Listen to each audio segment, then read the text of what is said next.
I may have mentioned this a while ago on the show. You saying, "Is it bad?" reminded me.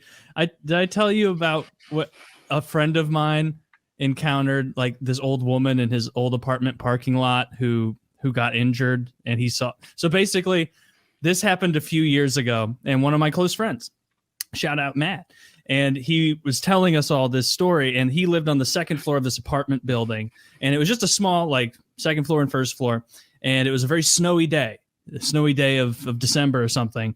And he said there was this like really nice old lady that lived near him and just like in passing would say hello and all that. And he said he was going out to leave one day and he sees this woman like struggling to get to her car. And so he like takes her and like walks her up to the like handle and all that shit to like get her there. And then he says he turns around and she's like, "Oh, thank you so much, Matthew. I appreciate it." And he's like, "Oh, no problem, ma'am. Take care. Be careful out there. You know, roads are dangerous."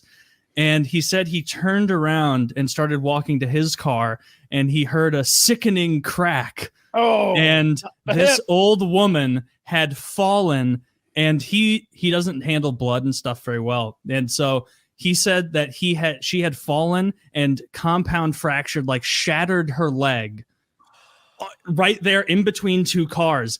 And he walked back to check, and he says he had to like hold on to the car because he started to feel like he was going to vomit because she was all like crumpled up like a dead spider with a shattered leg there. And it stuck with me and made me laugh because he was standing there and he goes, and like I was just trying to think like, how do I keep it from being so horrible? And so she kept yelling, she kept going, "Oh, Matt, is it bad? Is it bad?" And I just kept looking at her and going, "No, it's not bad. It's not bad. It's not that bad." And so I had to call an ambulance and have them go there. And so I was like dry heaving, trying not to vomit as her leg was shattered, and she kept screaming, "Is it bad?" And dude, guys, it was so bad. And I kept telling, so like, yeah, he said he didn't see her anymore. So I guess Matt, you suck. he got her to the handle. I bet Matt. You know what? I'm gonna make a business. I bet Matt doesn't throw things well either. Well, I'll have to check with him. If you had Matt throw you a baseball at the beginning of your friendship, you'd have weeded out someone who's not. That'd have been a grounder. Speaking of retarded, when I went to go see Lord of the Rings, when I went to go see Lord of the Rings, it was in theaters, and I was so excited to see it. I think I was like 8th grade, maybe 8th grade. It came out in 98, like 99, I think. Yeah. Okay, 98, 99. So that's 8th grade. And I was with my aunt, and like she's kind of like a hippie, and like I was just like, "Oh, I want to get high to go see it," and she like gave me like a little joint because she knew I was gonna be alone for the day. She had shit to do. My cousin was doing shit, so I got really high, and I went to the theater, and it was like a matinee, and like the movie had been out for a while now, and like no one had wanted to see it, so we were finally going. I was going to see it alone, and I'm walking down the aisle, and no one's in the theater. And I go and I like sit down like 5th row, and like in the middle, like it's like the perfect seat. And I like look to my right, and I see this like big mentally challenged person, which he probably looked at me and thought the same thing. Yeah, but you give off that aura. Yeah, and I was definitely emanating it now because I was stoned, so I was like, yeah, cross-eyed.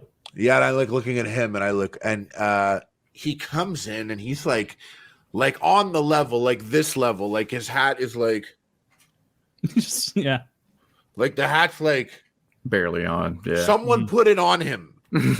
Someone put it on him. He didn't put it on even, and like, he was just like jogging pants that are his favorite pants, like fluorescent fanny pack that he'll scream if you touch it. And he's like coming down. He's coming down the aisle here.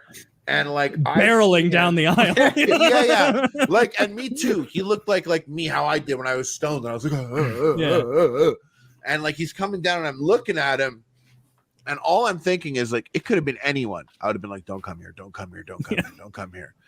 And he like comes to the aisle, and he hasn't seen me yet, and he like turns in the aisle and takes a step, but I like focused all the power I had into like scaring him away. Like he What'd you turned do? and like my bloodshot stoned eyes. I was like, and he was like, duh, duh, duh, and he saw me. And he was like, and he like stepped back and went back a row and just sat there. And I know this guy. I know his type because I am like that too, to an extent. I was in the optimal seating, and he wanted that. And if I didn't look at him like that, he would have sat next to me because that's the second best. And he would have done that, not thinking, even though we were in a theater by ourselves, which one time I did sit in the optimal seating, and a mentally challenged person did sit right next to me, but it was a full theater. Yeah. So like we had no choice. We're right next to each other.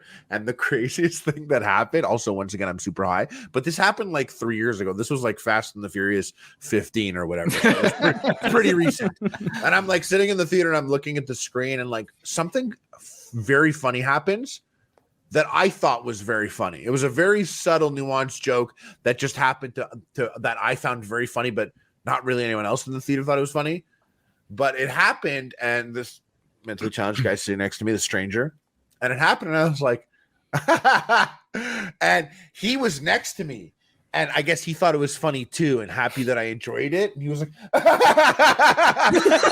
he looked at me, and I was next to him, and I was like, I was like scared, like that wasn't a laugh I shared with you, but like it was like to him, I was like, and he was like, like in my face, like patting you on the back. Yeah, that's honestly, that is so sweet. Like it was.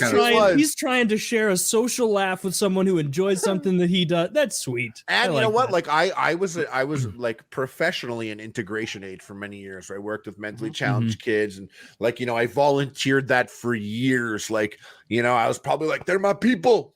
That's me out there. Every single one of them. And like, so I'd like volunteer. Like, so like if I was prepared, I would be embracing. It scared the shit out of me. He was like in my space. Like he was like, and I was like, I was actually like, also I had to tell you, like I was high, like super high. Yeah.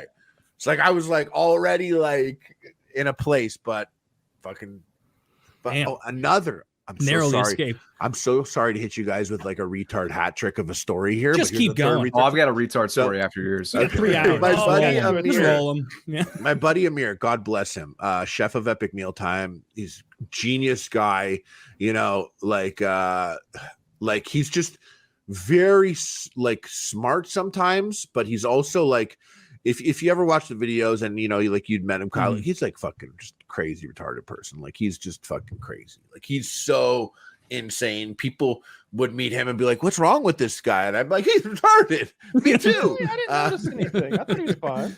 Yeah, he's just like there's a look in his eyes and there's a thing about him. Was he there for the Star Wars thing, right? Yes.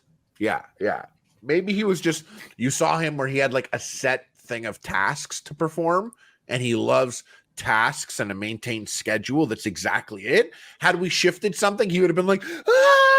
No, I'm kidding. Not like that, but like he is just that type. And I remember one time he got us tickets. Like he's like type, like he got us tickets to a movie in advance, got us our seats. He's waiting there like 3 hours. Like it's the airport. He's chilling there. And then we come, all of his buddies. And there's a guy there that he always tries to race to beat, because that guy, who's fully retarded, wants to get the optimal seating, but Amir wants the optimal seating. And they know each other? Well, they're at every big premiere, like the same social worker. Like Amir will be like, my fucking nemesis got optimal seating in Top Gun. He was there before me. I can't believe it. If there was one movie I wanted optimal seating, it was Top Gun. And then it'd be like Jurassic World. I fucking had his ass, and he came with a friend too. Fuck them both. But like they have an ongoing beef. It's a where, rivalry. Like, yeah. In my head, I think they're low key best friends. He just doesn't know it. But so this guy who's retarded, who knows Amir is retarded too, because he sees him doing the retard movie thing where he's got to get the seat and he's got to be there for that optimal seating. Like, if he's So this retard's been watching Amir, and he sees him and he knows this is like my retarded brother, you know. Then he sees like me and all my buddies come in, and now that other retard's confused because he's like, "What?" Because we're seeing Amir, we're dapping him up, and this guy's like, "Huh?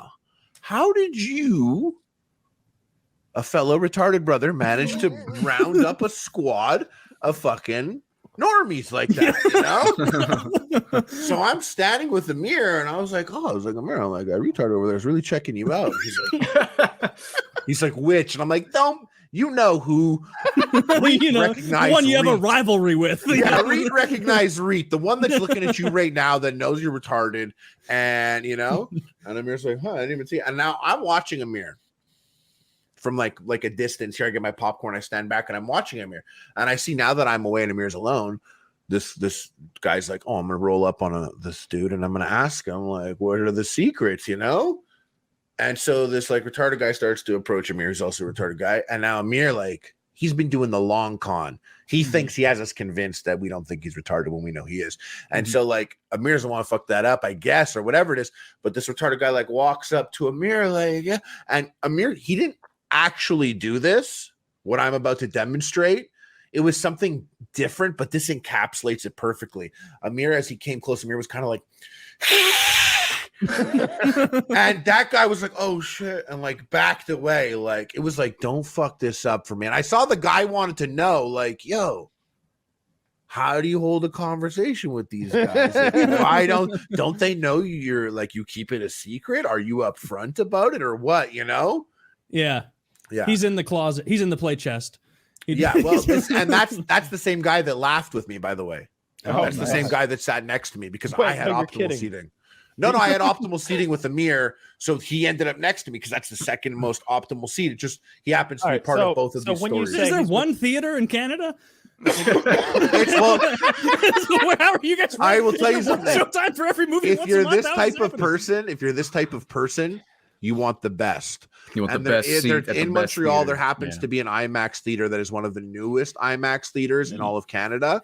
So, like, yeah, I'm pretty normal, bro. I'll go see the fucking movie here. That's it. Amir will drive like an extra 35 minutes to get the IMAX experience because like the screen is 20% bigger. And like, that's okay. You know, I'm okay with that. I got swatted a couple days ago. Did you guys see about that? I saw the photo you posted online. Yeah. Have you guys been swatted before? I have a couple times. I don't know how many times, but enough that I don't know. I lost count. I've had to talk to my local PD many times. Have you? Yeah. Okay, what's the swatting like in your, I don't know exactly where you guys live, but LAPD, they really wanted to show off all their stuff on Sunday morning when I got swatted. I woke up to a phone call. I had been up doing drugs all night. I woke up to a phone call and said, hey, usually I don't even pick up the phone if I don't know the number. I woke up and the guy said, hey, this is the police. And I was like, okay.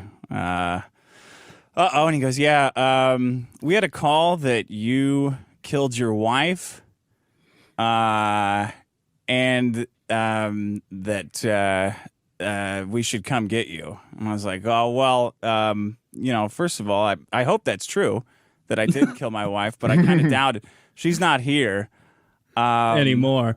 I said, I think you're being. I said, wait, let me. I think you're being pranked. Like, this is a swatting that you're getting. I didn't kill my girlfriend. First of all, stop saying that. Stop saying the W word. But I didn't kill my girlfriend. And he goes, huh, okay. And then I wake up a little bit and I hear helicopters going around, a sound I haven't heard since I lived in Hollywood. And I'm like, bro, are these helicopters for me? Like, I live in a nice area, so I haven't heard a helicopter. I haven't heard a ghetto bird in a long time. But I'm like, is this for me? He goes, yeah, we got a lot of guys out here. I'm like, oh really? He goes, yeah. If what you're saying is true, and I'm like, bro, it's true. Wait. I didn't shoot anybody. I definitely didn't shoot my fucking wife. By the way, it's pretty flattering to send that many guys. Yeah. I was like, how many guys you got? It's not enough. You'll never take me alive. And yeah, I didn't kill her, but now I think I might. So I said, yeah, okay. And he goes, you got any more people in there with you? Yeah, breathe them out. I said, yeah, my buddy is here. He spent the night. He's in the other room, and he goes, he's like really confused by this and kind of like disappointed. I can tell they wanted to just come in and use all their cool guns. Yeah. And he's like, okay, well, why don't you go wake him up, and we're gonna need you to come outside. Don't go outside until I call you back. I'm like, what? Or what? Like, can I go outside a little bit? And he goes, no, don't go outside. And I said, I have a dog in here. And he goes, no, hold on, I'll call you back. So don't show the dog. I hang up the phone, and I'm like, fuck, how many felonies do I have? Okay, let's go through guns. I know there's a bunch of drugs upstairs. I gotta start getting rid of shit. So I go knock on my friends. I'm like, hey, buddy, wake up. The cops are here. We have to go outside. They think I killed my wife. I didn't. Wake up, come on out. And I get a text from my girlfriend who was out getting me acai bowls. Every Sunday morning, she takes our dog to the park and gets us acai bowls, which I hate because you eat it and then you're hungry in like an hour and a half. So I'm starving. I always end up eating more when she tries to get me to like eat less, you know? Because I'm like, sure, well, I know how that is. It's like 1:30. Now I'm angry and hungry. Second like, lunch. I need to pound some sausages down to get rid of that acai. So she goes, hey, I'm up with the cops. There's a shitload of cops here. You better clean things up and get ready for their call. And I'm like, no, I'm way ahead of you. Don't worry. I've taken everything. Don't fucking talk to me about. So her story's hilarious. I found it out later. She got stopped by the cops. She was coming back home with our acai bowls, and she got stopped. The cops had barricaded my street, like up and there's a couple different ways up into this mountain. You know, I'm like Al Qaeda. I live in a mountain bunker, fortress. They blocked off the roads coming in and out, and she drove up, and she was like, "What the fuck? There's a helicopter in the sky. There's all this shit." And her Citizen app lit up. You guys know that app? I don't know what that is. It's like a crime reporting app. It's just a feed of crimes that happen, which women have, and then get all, ooh, there's a fucking stabbing. Ooh, there was a break-in. Ooh, right? I'm so scared. Ooh, honey, I'm so horny. What would you do? Then they go, what would you do? I'm like, I broke in. I'm like, babe, I would fucking end that guy, right? I would fucking chop. Back to the swatting. I want to know. Okay, so the cop calls back. And he says, okay, you need to leave your house and put your hands on your head and walk down the street. And I was like, okay, I have an old dog in here. Please don't shoot it. And he goes, put the dog outside. Tell the dog to put their hands on their heads too. Like, okay. Put your paws on your head. I put the dog out, and my buddy and I start walking down the street like this, and it's like dead, like the apocalypse dead, like weirdly dead, and neighbors are kind of poking their heads out, and they're all like annoyed because like if I'm involved, I did it. Right? They finally got that son of a bitch. I told you it was a kitty fucker. Even the party house, like the Airbnb house, that's always different people, dude. They're like waking up, like, "Oh, you motherfucker! Like, I know what you did."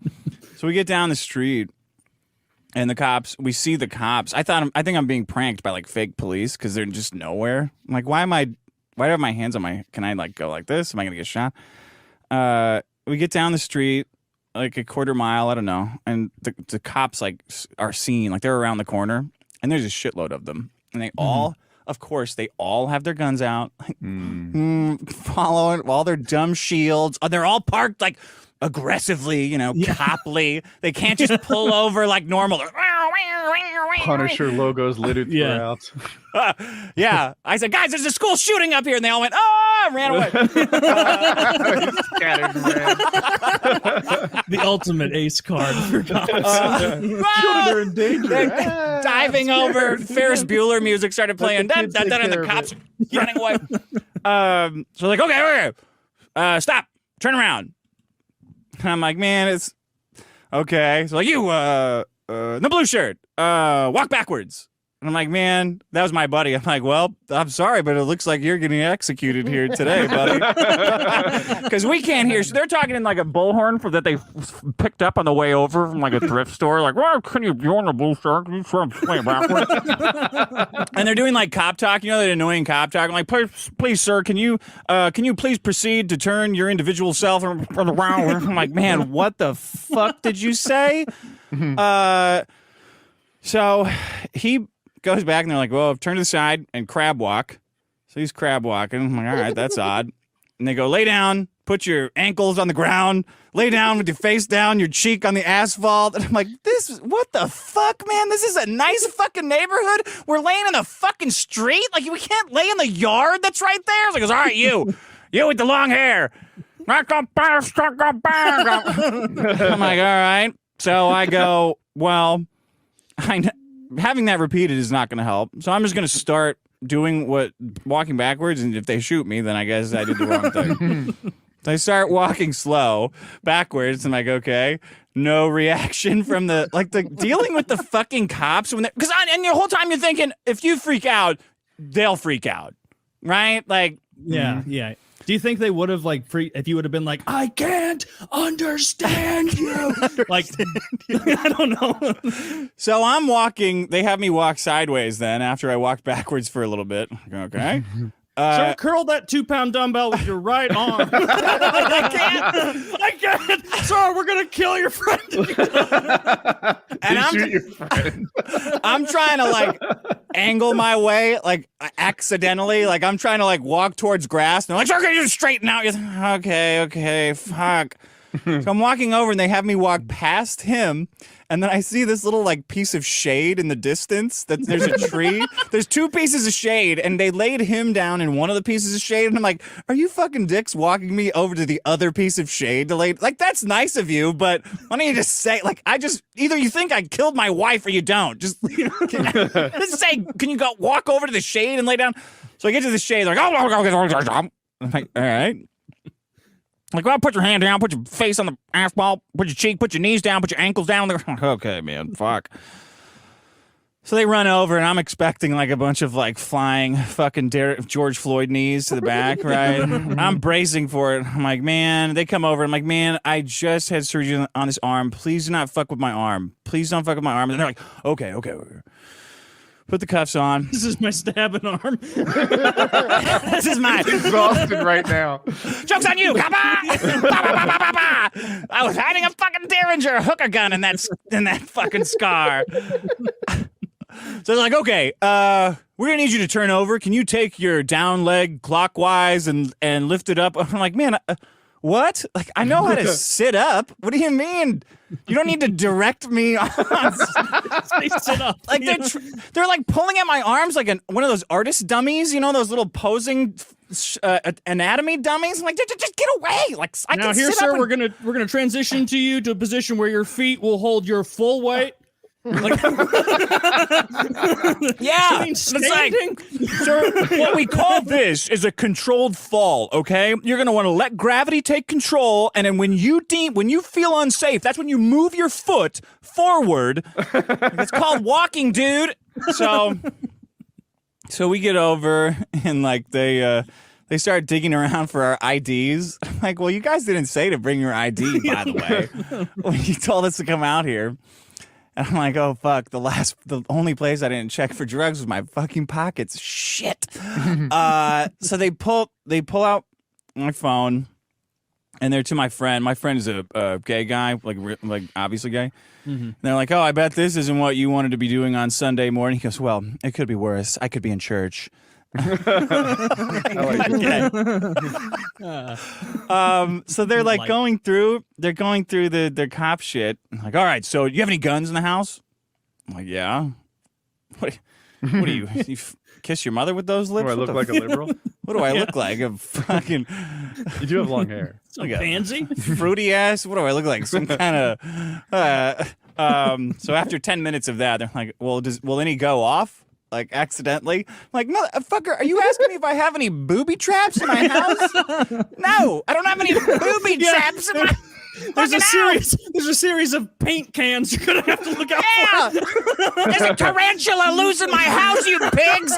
Good luck dealing with my brother's tarantula, you motherfuckers! There's if you try and get in the window, there are broken ornaments in case you try and turn you back. Like, do you got a lot of booby traps? And the guys are like, okay, cops, watch out for the booby traps that I put all over the house for you guys. Yeah. My whole living room is a punji pit. Be careful. So they're about to go in. They've got all of their guns out. I live like a quarter mile. Like they start moving their phalanx of their cars with the doors open and all their guns out. I'm like, guys, I mean, come on. Like I live here. And I said, oh, wait. There is a sex doll in the basement downstairs. And everybody is a real doll in the basement downstairs, and everybody who sees it gets freaked out. So do not see the real doll and just start blasting, okay? That is not a woman. And they pause, and it's like, and they're like, okay, wait, we gotta call, hold on. You say you're a streamer? I'm like, yeah. And they're like, do you stream with the doll? I said, no, yes. I'm a comedian. It's a prop, like a comedy show. Someone gave it to me as a joke. And they're like, that look of like, when people just don't get a joke. It's like, come on, man. Just one of you please explain it to the other ones why that's funny. They're like, okay. Well, we'll check it out. We'll check this out. So they go. They're asking me all this bullshit. The neighbors are coming over. Guys are saying, "Hey, this truck full of Mexicans pull up." And they're like, "Hey, can we get through? We got to clean a pool." And they're like, "Oh, it'll be 10 minutes." And then the cop turns back to me and goes like, "Or 30." I'm like, "Man, I'm not the fucking demo for this fucking riff." He's like elbow. He turns back and he's like, "Or 30," like elbow. And I'm like, "I'm putting fucking handcuffs, you dickhead." My fucking acai is getting warm. Okay, are you gonna go refreeze my acai bowl after this? I don't think you are. So the neighbor sees me and they're like, "Oh yeah, my kid just saw you on Citizen." The cops are. People are driving by where my girlfriend's at, and they told her to calm down because she told them, they asked her if I had any guns. She goes, "Why don't you fucking find out for yourself?" I said, "Oh, calm down, ma'am." People are driving by, and they're like, "What happened down here?" And the cops go, "Somebody shot somebody." And she's like, "No, nobody shot anybody. I'm the one he shot." So the cops come back. Cops come back after whatever, 30 minutes, 29 minutes.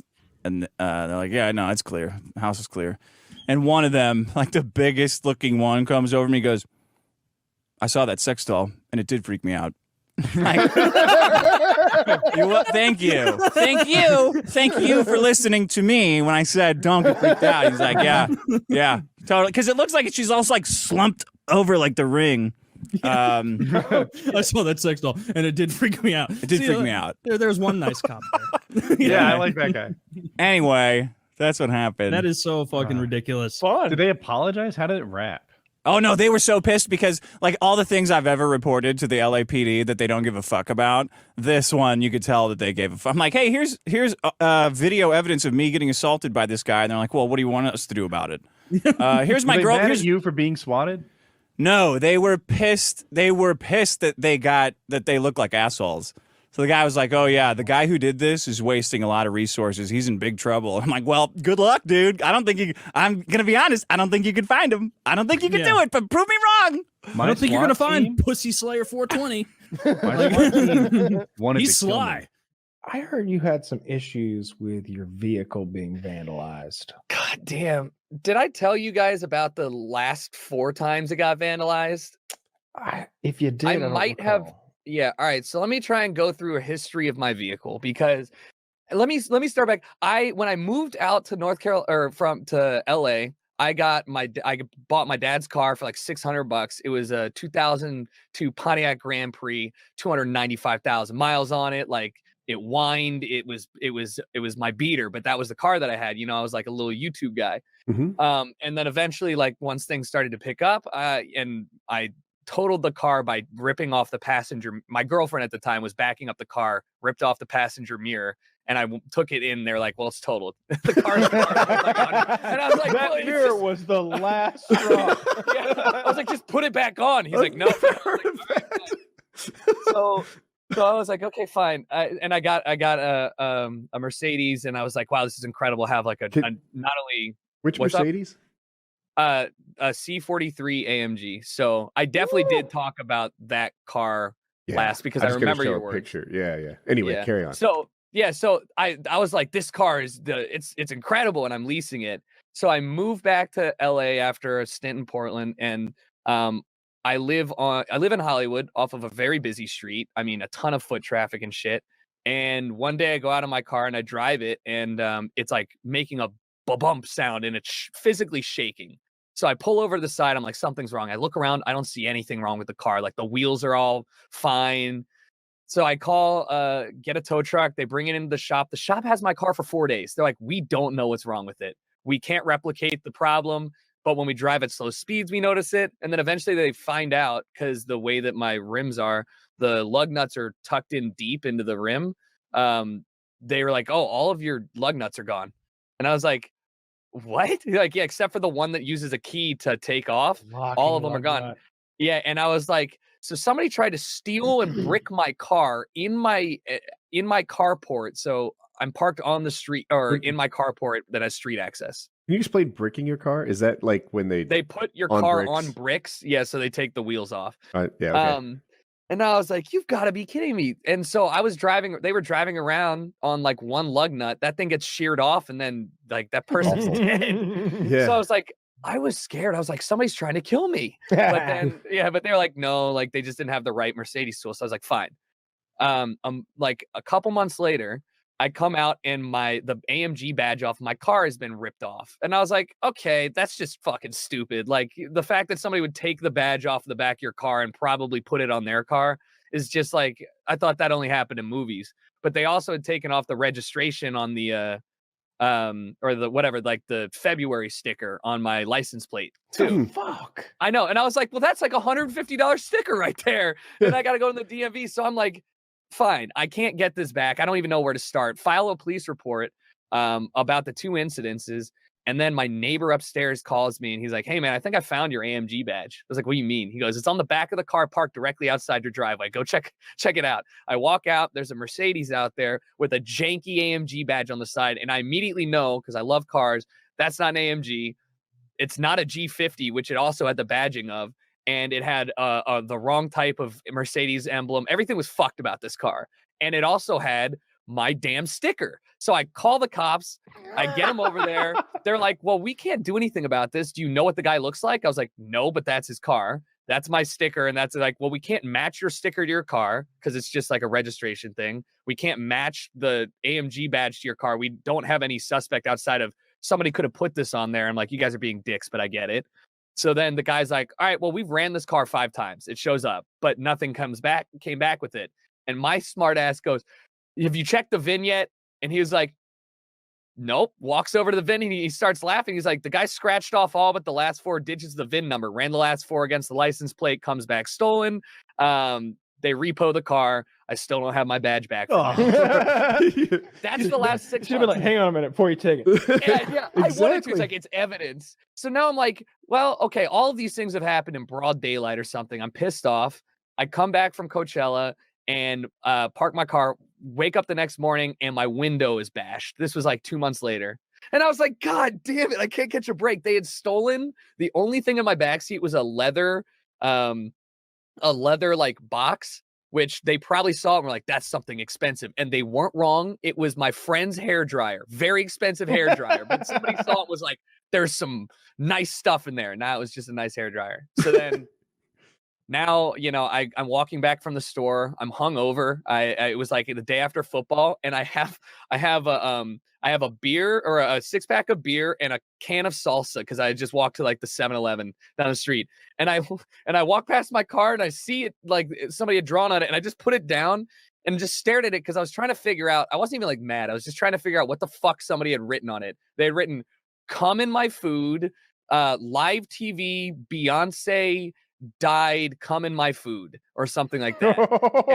How do you spell "come" in this scenario? All right, C-U-M. Okay, you're like dealing with a madman. First of all, yeah. Second of all, why don't you have cameras? All right, so I love this thing, Kyle. there are 3 million people in Los Angeles. All right. Okay. What is a photo of somebody going to do for me? Well, what if the camera was very public? And right. But all right, I will get to that in a second. Okay. So somebody wrote "come on my food" in permanent marker on there, and I was just like, well, I guess I'm taking this into the shop, not before I bitch about it. My next door neighbor offered to help me with it, but I was just like, it's a lease. I don't want to fuck up the paint job. Can I interrupt? I got a little lost on the coming on the food. He wrote this somewhere on the car, on the back of my car. Do you have a photo of it with a key? I don't. With a key or something like. I'll give you with permanent marker, like a Sharpie. He wrote "come on my food." Here, I'm going to. Here is a photo that I will post in the Discord. Well, this guy's just a super fan, Tucker. Why don't you just satisfy his request? That's what I was worried about. Oh my god, this is not that cool. First of all, your car's lovely. Thank you. Car. But yeah, just like look at the handwriting, everything. So here's the thing. One, as soon as I saw it, I realized that it was probably somebody who was probably like a tweaker or something. Like nobody writes like that's just none of this makes sense. Then my neighbor, who was parked on the street, also had "come in my food, Jay-Z dead, Beyonce did it, come in my food" on the hood of their Volkswagen. So at that point, I was like, some fucking homeless guy was just like on one and just was marking all these cars. So yeah, I have since taped glued or whatever a fake camera above my carport. Okay. But it's not gonna stop this guy. Like this guy is gonna do this no matter what. Touche, yeah. Here's why I think the camera is a good idea. First of all, they're very cheap, and you know when someone my house is full of cameras. The outside of my house is full of cameras, and like if one of them gets tripped by motion sensing, I get a notification. It's like, hey, Kyle, movement on the south lawn. Kyle, I live on a very, very busy street. My car is on the street. I'm sticking with you. I'm sticking with you. You can turn that off. You can turn the notification off. It's got night vision and the whole thing. You can watch live from anywhere, any of your cameras, all the time. But if you recorded this maniac writing "come in my food" on your car, I'm not saying that the LAPD is gonna like beat the streets and look for this guy. But you're a content creator, and this is content. Yeah, you're right. I could have gotten more content out of it. I could have monetized that Twitter video. Yeah, you're right. There was some money to be had there. Yeah, enough money to certainly. All right, so Kyle's thinking. He's out thinking all of us here, Tucker. Yeah. The silver lining was that I took this into the dealership, and the guys were cracking up. Like they knew immediately they could remove it without any problem. But the cum bandit. Yeah. The guys he was like, "You drove this here, huh?" And I was like, "Well, I just got out of the car in front of you." And he goes, "You drove here with "come in my food" on the back of your car." I was like, "Can you guys fix it?" And he goes, "Yeah, we'll do it for free. Just give us 15 minutes." Get out. Yeah. So they went. So what they did was they used, I think, paint thinner. They just put a little on a cloth and then they wiped it off. And since it's a newer car and it's got a clear coat, they just wiped it off, wiped it with water, and they're like, "There you go, no mark on it." So I was just like, "No, this is just an obnoxiously funny story." The end of the world? I got a little lost in the telling of it. This is the only damage on this time around. On this particular one, yeah. Yeah, that sucks. I went to high school with a guy that Mercedes Circle thing. Yeah, it might have been Volkswagen. Anyway, he popped it out of the grill and wore it as a necklace every day for like 2 years. And I didn't think much of it other than it was like a really cool guy. It looked like a really lame necklace. I don't know what he was going for. His whole identity revolved around being a stoner, right? Like he smelled like patchouli and he had this long hair and like everything about him. Like, are you sure it wasn't a peace sign, Woody? Yes. Because I think it was actually a VW one, not a Mercedes one. Oh, that makes sense. And anyways, I was nearby him in school when someone dressed him down. They're like, "What the fuck is with you and that necklace that you wear?" It's like, 1, it's ridiculous. Nobody thinks that's cool. 2, you are advertising to all of us that you are a vandal and a thief. That's who you are, and that is what you are. And I was just like dumbass me. It didn't even think about how he got it. I thought he just had bad taste in jewelry. But yeah, that's how he got it. He popped it out of someone's front grill. He had to. Yeah. I mean, it's like at this point, I'm just like, what more could happen to this? And also, I guess the first month that I had this car, I got rear-ended by an uninsured driver at a stoplight. So I was like, this car at this point, it's been through hell and back. Like, this is my baby. I'm gonna buy it when my lease is up, and then I'm just gonna like ride it into the ground. It's been through hell. Nice. Jesus Christ. Probably have worth you ever like done that? $10. Have you ever first of all, I think it's one of the scummiest things that you can do is to vandalize someone's car, especially, or maybe mostly if it's just a random person or someone who's done nothing to you. There's a difference because maybe someone did this because you're you. But have you ever vandalized someone's car who deserved it? I've thought about there was one person who I thought about like keying their car, and then I like really got into the mindset of like, how am I going to go about this? And I was like, well, that's not even going to like make it worth. Like, I would want to pop their window. You know, windows are a pain in the ass. Keying your car sucks, but like you have to pay a lot of money. You can like kind of buff it out. Maybe you break their rear windshield or whatever the fuck it's called. That's a dick move.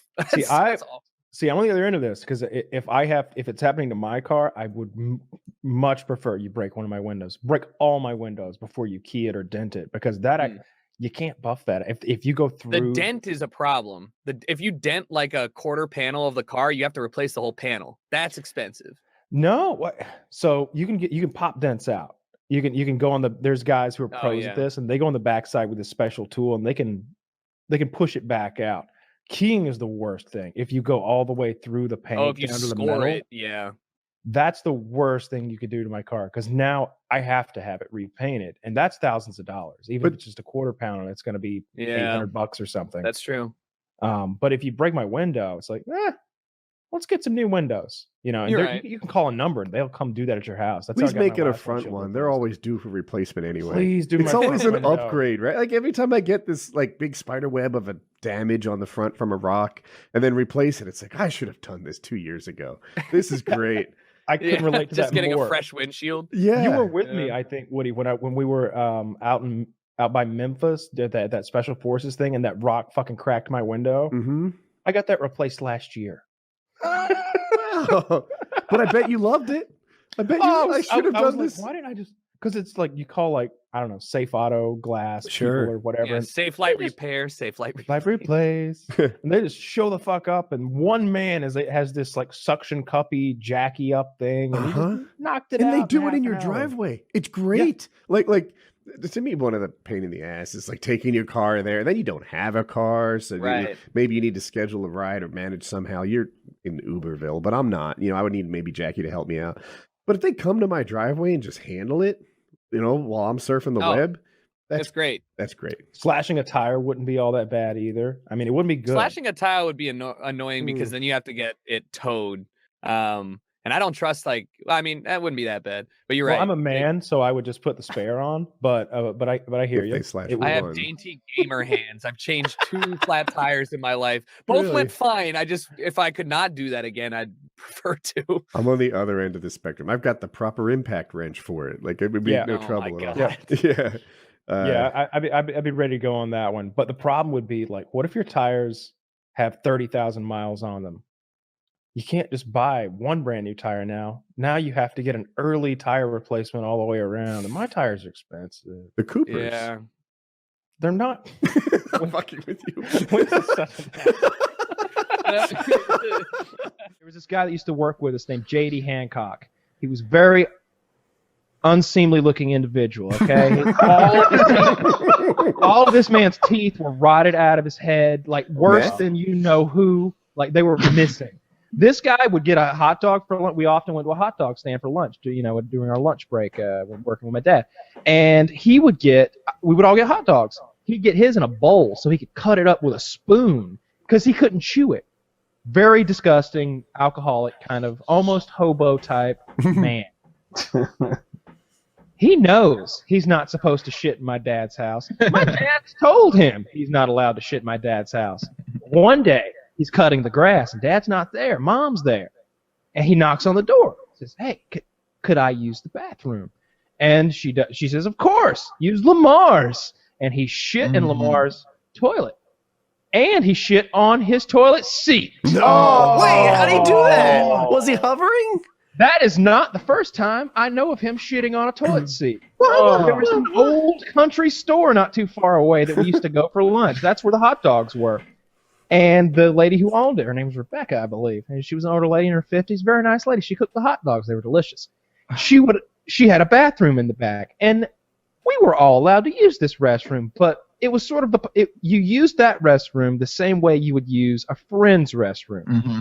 If you peed on the toilet seat or on the rim or something like that, you got some toilet paper and you cleaned it up beyond reproach. Mm-hmm. Unwritten rule. JD shit on her toilet seat too, and somehow sat on it and smeared it about a bit. Then he came back out. Keep in mind, in this old country store, there's a big table, lots of chairs sitting around it. We'd all sit around it, eating our hot dogs and talking, and it's a store, so anything you'd want is right there. It's kind of a cool environment. We're all sitting there hanging out talking. Now, JD wasn't allowed to sit with our group, of course. He had to sit by the... He sat with people that shit on themselves. He sat to the side by the video poker machines, where a spot usually reserved for children. But, you didn't want to eat. We didn't want to watch him eat, man. I'm telling you. It was like watching a pig, munch on, slop. It was very disgusting. Oh, man. So he gets up. He's, I'm going to walk on back here and use the bathroom. So he goes back there, uses the bathroom, comes back. Nobody thinks anything about it until Rebecca goes back there. I suppose she was also going to use the facilities, and she came out and she let him have it in front of about 14 of us. JD! Yeah. Like a puppy. What? Like he didn't know. He just shit on somebody's toilet. He's like, you shit on the toilet, JD. That's what. Now you go back there with that bleach and this scrub brush and these paper towels and you clean that toilet until it's spotless. Which is appropriate. You never come in here again. Because I don't want the hot dog maker to also be the toilet cleaner. Fair enough. There just shouldn't be people shitting on the seats of toilets. She made this grown ass man go back there and clean his shit, and we were all just like, nobody laughed. It was not a funny time. No.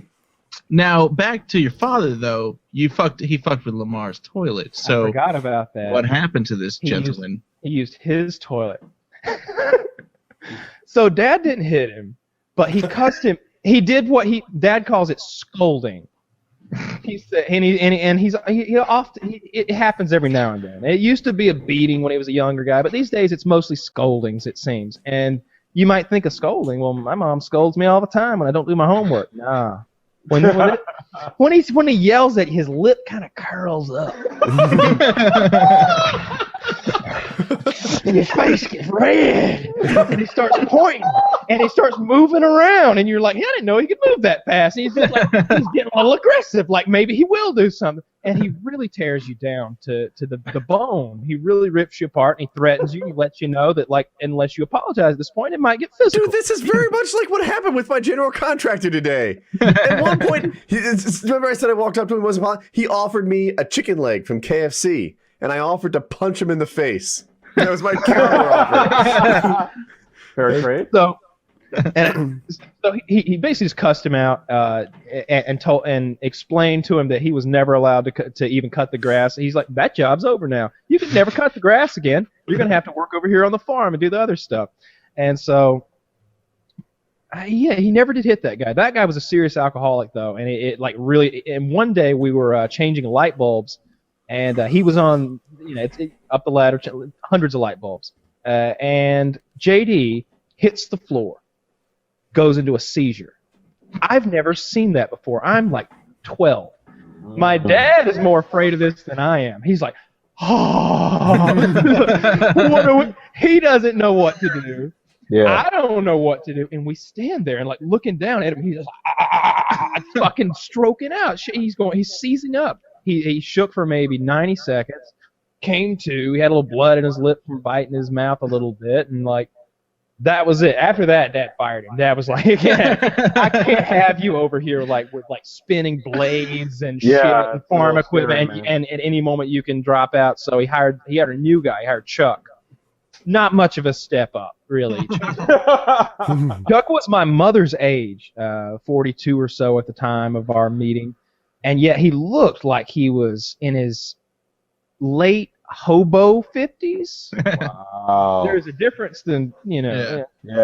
He was in his hobo 50s. Long, black, shaggy hair, greasy, filthy, pockmarked face. Very, I don't know, just looked like it was gross, like dried up and nasty from years of smoking hand-rolled cigarettes. His fingers were yellow, like just stained yellow from those cigarettes he'd always smoked. He drank Red Dog beer and the cheapest vodka he could buy. His greatest skill was he could calculate the cost of alcohol to a T. If he had $1.02, he knew exactly what it took to get to that bottle of liquor. If he had 13 cents, he knew exactly what it took to get to that tiny bottle of liquor. He always knew. He'd come around.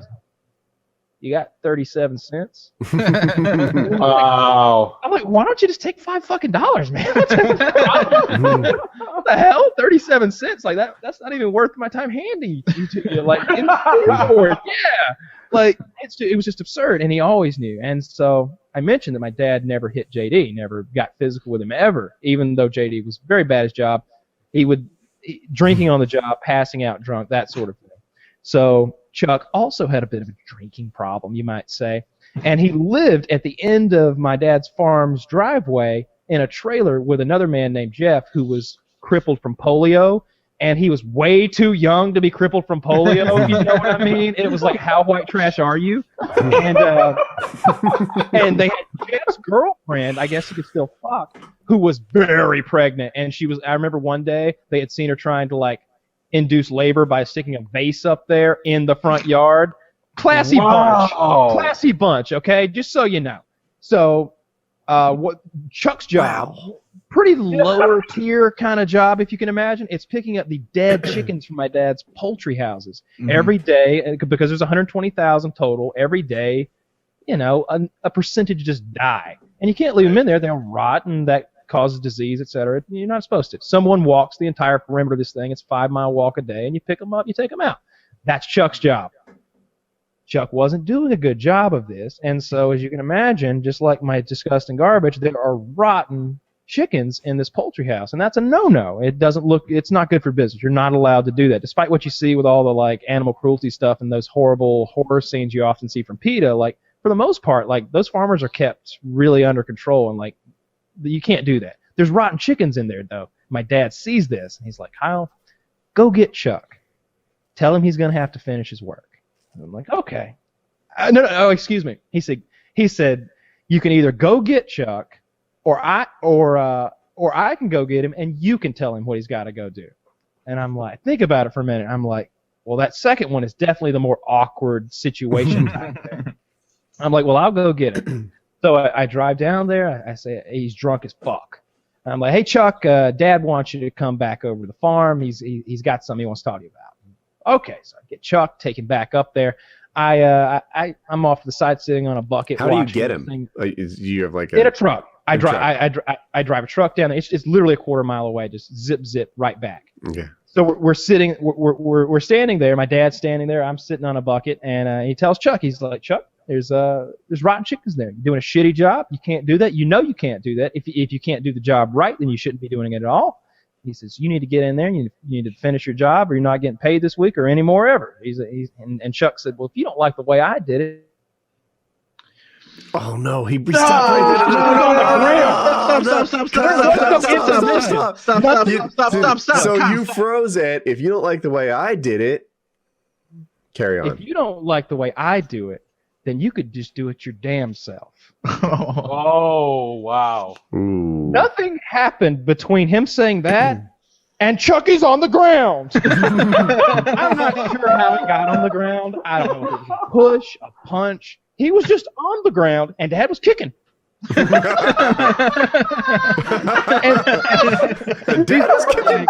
These weren't like the bar scene in Goodfellas kicks where you're like stomping the guy's face in and really trying to ruin him for life. Like, he was kicking him in the ass with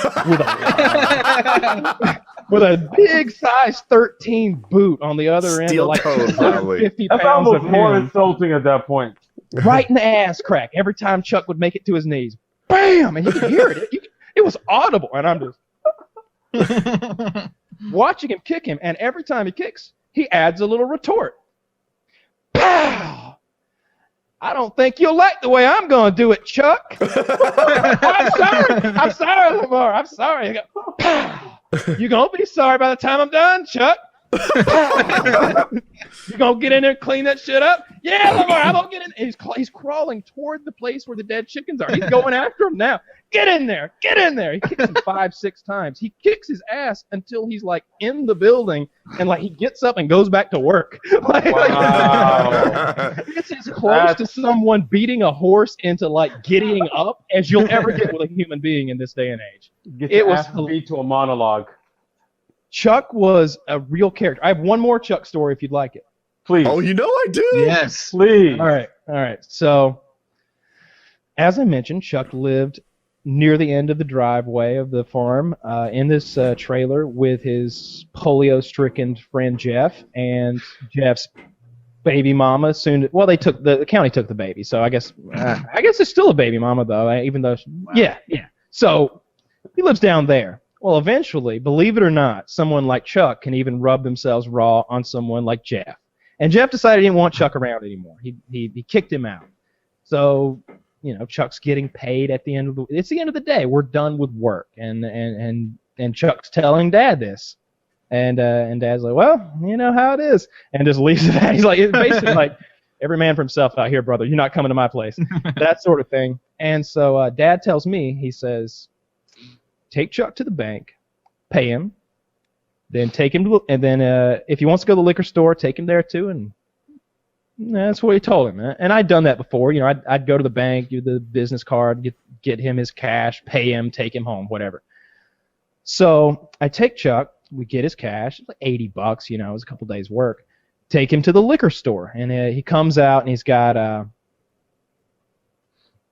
I'm sorry, don't let me fuck this up. So I drive Chuck down to the end of the driveway, and Chuck says, hang on a minute, I need to get a few things before we go. Could you drop me off at whoever's house that's just down the road? And I was like, yeah, I'll do that after the liquor store. Sure, I'll do that for you, because he's been kicked out, right? So he throws all of his shit in the back of my truck. Trash bags of clothes, trash bags of shoes, and 4 television sets. He had 4 of them. Don't ask me. I didn't ask him. 4 television sets loaded up in the back of my truck. Bank, liquor store. He comes out, brown paper bag, and a ginger ale. And I'm just about to tell him, hey, man, no drinking in the car, right? No drinking in the car. I'll get you to where you're going. But I see that he's just cracking open the ginger ale. So I, back up, I'm driving. And he tells me where we're going. It's like 10 minutes away. And I'm like, what the fuck? I didn't sign up for this shit. Like, this is bullshit. All right, fuck, I'll drive you there. So I'm driving there, and I look over. He's got a pint in one hand and the ginger ale in the other. And he's going, glow. Oh, wow. He's two-fisting that shit, chasing it down. And there was no point in stopping him at this point. I would rather him have an empty bottle of liquor than a half-full bottle of liquor. So I just shook my fucking head, and I was just like, "The fuck are you doing, man? You're cracking that shit open here? I'm like 17. Like, this is not gonna do. I'm the one that'll get the fucking open container charge." I get him down to where he's going. It's these like pretty crummy apartments, pretty seedy, if I'm being honest. I wouldn't stay there. I wouldn't want to. And he says, right there where we're going, man, but I ain't allowed down there. So, how about you drop me off right here, and you go down there. It's apartment 4B, and ask her if Chuck comes stay. And I'm like, oh my gosh. Okay, well, I've come this far, Chuck. Chuck hops out of the fucking car. I drive down there. Knock on the door. It wasn't really a door. It was kind of this metal gatey thing. Kind of a cage, more of a bar door. Blang, blang, blang. This disgusting woman comes out, like 240 pounds. She's wearing like a house dress, I suppose you'd call it. Like a nightgown? Yeah, basically like with the buttons, and I can see a little titty like between this button and this button. Like they're like her tits are so big that they're like between this button and this button. There's some titty showing. Oh, wow. And it's not good titty. And it's not good. Oh, no, titty, good like, titty. Like what? Same voice too. Good afternoon, madam. There's a Chuck Gabriel who sent me calling, and he would like to know if he could come stay here with you forthwith. You tell that son of a bitch he ain't never allowed back down here no more. I'll shoot his ass. You tell him, man. You tell him he comes here, me or Donnie, one, will shoot his ass. Very well.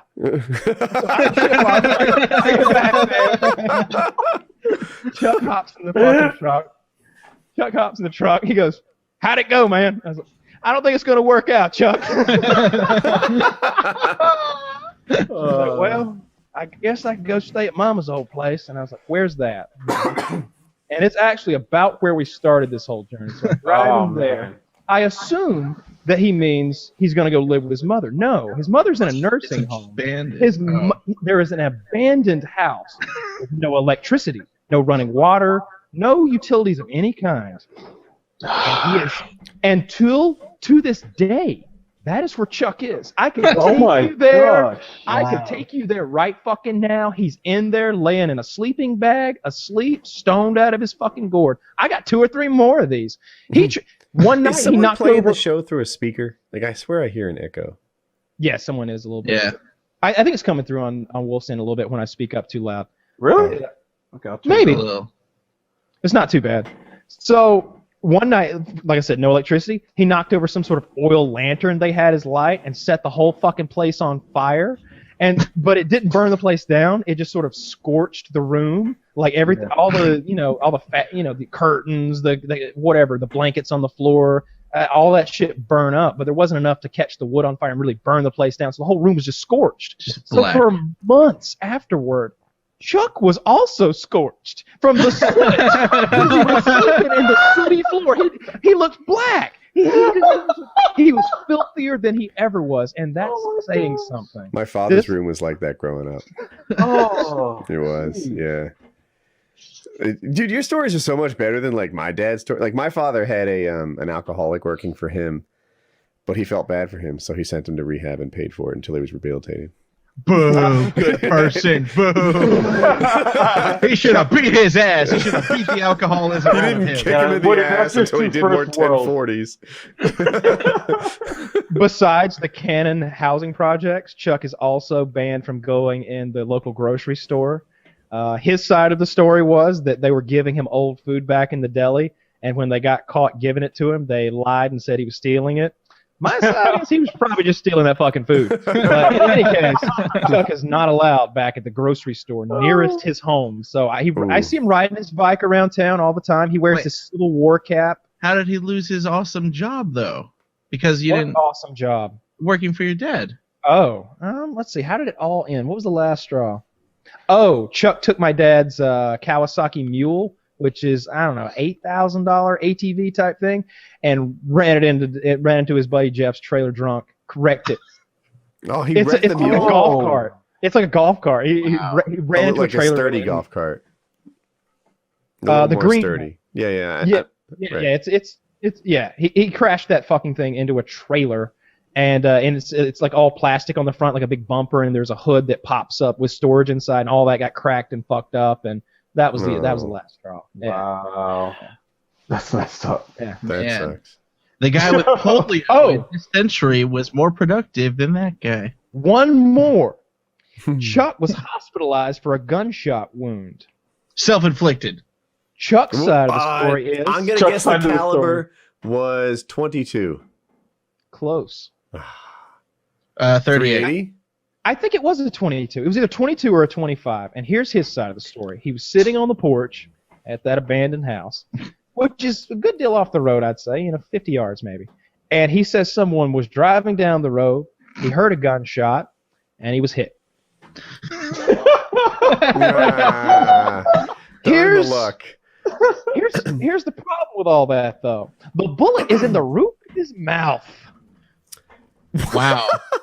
That's a hell of a drive-by shooting.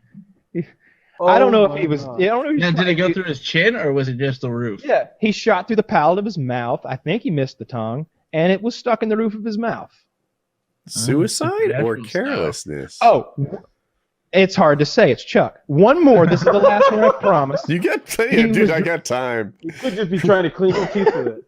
He was driving his bicycle. Keep in mind, it's like an old like Schwinn bicycle or something. Like it's not a cool one. It's got fenders on it, right? He's driving his bicycle down the road, and he claims that someone came out of nowhere and ran him off the road. He was probably just high and stoned and drunk and crashed, but broke his fucking leg in the ditch on a bicycle wreck. And this is not the kind of guy who can afford to be immobile. No.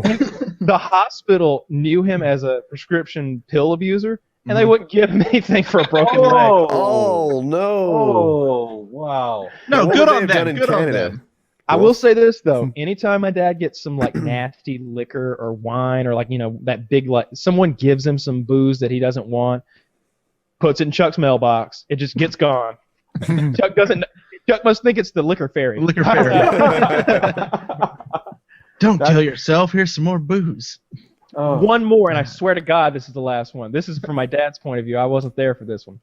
Dad goes to this abandoned house one time to pick him up for work. He hadn't seen him in a while. He's standing on the porch, kind of knocking on the door, and he hears a voice from inside. And it's not Chuck's voice. He says, "I see you out there, you big old son of a bitch. I got something right here for you. I'm gonna kill you this time." And Dad's like, "I'm creeping away at this point." he's like, "And you hear this guy in there? Just come on in here. I got something for you right here, big boy." He didn't know it was Dad. Apparently, somebody had been coming down there and just beating him up. like they were some like neighborhood punks because they are right next to like a bad area who just been coming down there and beating them up. And Chuck's buddy's in there with like probably the same pistol that Chuck accidentally shot himself with, like ready to blow somebody away. Dad was like, "So I don't think I'll go down there no more." And I'm just like, "You sent me last week." He's like, "You take care of yourself." Wow. Chuck. That's amazing. My goodness. He might be better than Rickety Cricket. He's a lot like Rickety Cricket, I swear, a lot like that. I would get him to come. I could totally get him on here. I don't want the man in my house. You don't want to start that. Yeah, like if you guys could go like some kind of like a remote, like you get him on location with Chuck. Like we'll go to a library. They got Wi-Fi there. He's your library. Wow. What's that? Gracious. Yeah, Chuck. I think that's all the Chuck stories I got, though. Chuck was a cool guy. He's still alive. I don't know why I'm giving him a pass. He looks dead, but I think he's still around. Have you guys ever got like done something like benevolent or nice, like little like more than common courtesy, and just by happenstance you get like you get something out of it where like you look really good? Because most of the time when you do nice things, nobody notices, and you can't bring it up, or people will think you're a cunt, which is true. Yes, only because you are. It's true. That is. But I had like the most perfect like little thing happen. Like this past weekend, I was hanging out with some friends and a couple of girls at a bar, and it was getting late, and I was like, all right, I think I'm gonna head home. And so I was heading home, walking back to my place, and I passed this homeless guy. He was like, sir, I ain't asking you for money. I just want some food, man. I'm so hungry. And I was like, you know what? Let's get some food, man. And so I started walking with this homeless guy. We were chatting. And I took him to a corner place and just like told him, get whatever you want. You want a couple sandwiches or chips or, a hot meal, whatever. And so I just let him pick it out. They started making it. I bought it for him. And as I was leaving with him, he had his shit, and he was like being all thankful, like thanking me, being super nice, like kind of following me back towards where I was going. Like I was being very polite. We passed some of the girls that I was hanging out with earlier that night, just by random chance, and it made me look like the best Samaritan ever, because here I am with food that I bought for this homeless guy after I was like, God, I'm getting tired. I got to go home and go to bed just like 20 minutes before. And they're like, oh my God, did you buy that guy like some food or something? I never do that. Or can we tie this back to the previous conversation where they're not really thinking about you? No, this happened. This actually happened. The second part though, they did notice. Okay. They did notice because like they were like, I was walking by with and it worked even better because I didn't notice them standing on the sidewalk. I got like 2 feet past them with Mr. Black, now hunger satiated homeless guy. And Rufus. They go, yeah, Rufus, DJ was his name. Oh. And they're like, Taylor? Is that are you? And then we had a little talk again, and there you go. I looked fucking great. Like, I'm gonna start doing nice things so much more on the off chance that it gets me laid. Like, it's just fake nice things to do, like have someone cosplay as a homeless man. I'm gonna hire DJ. Maybe you hire DJ. Here's what DJ can do for you. You hire DJ to come in and accost some woman, like get all crazy in her face, like, give me $1, give me $1. You're gonna die tonight, bitch. and then you swoop in like, hey, get out of here, you leave her alone, or I'll kick your ass. Marty McFly in this scenario? Yeah, exactly. You and Rufus could have a real nice thing going on. Rufus gets all the hot sandwiches he wants, and you get all the hot pussy you want. He probably lives down there on the street under your window somewhere. You could just be like up in your window, like, Rufus, the blonde. And while he's accosting her, you're running down the stairs to go like save the day, dude. Oh man, I could hire a whole mini cabal of the homeless, and because I don't want to use the same intimidating looking. His name's not fucking Rufus. It's DJ. It's DJ Rufus.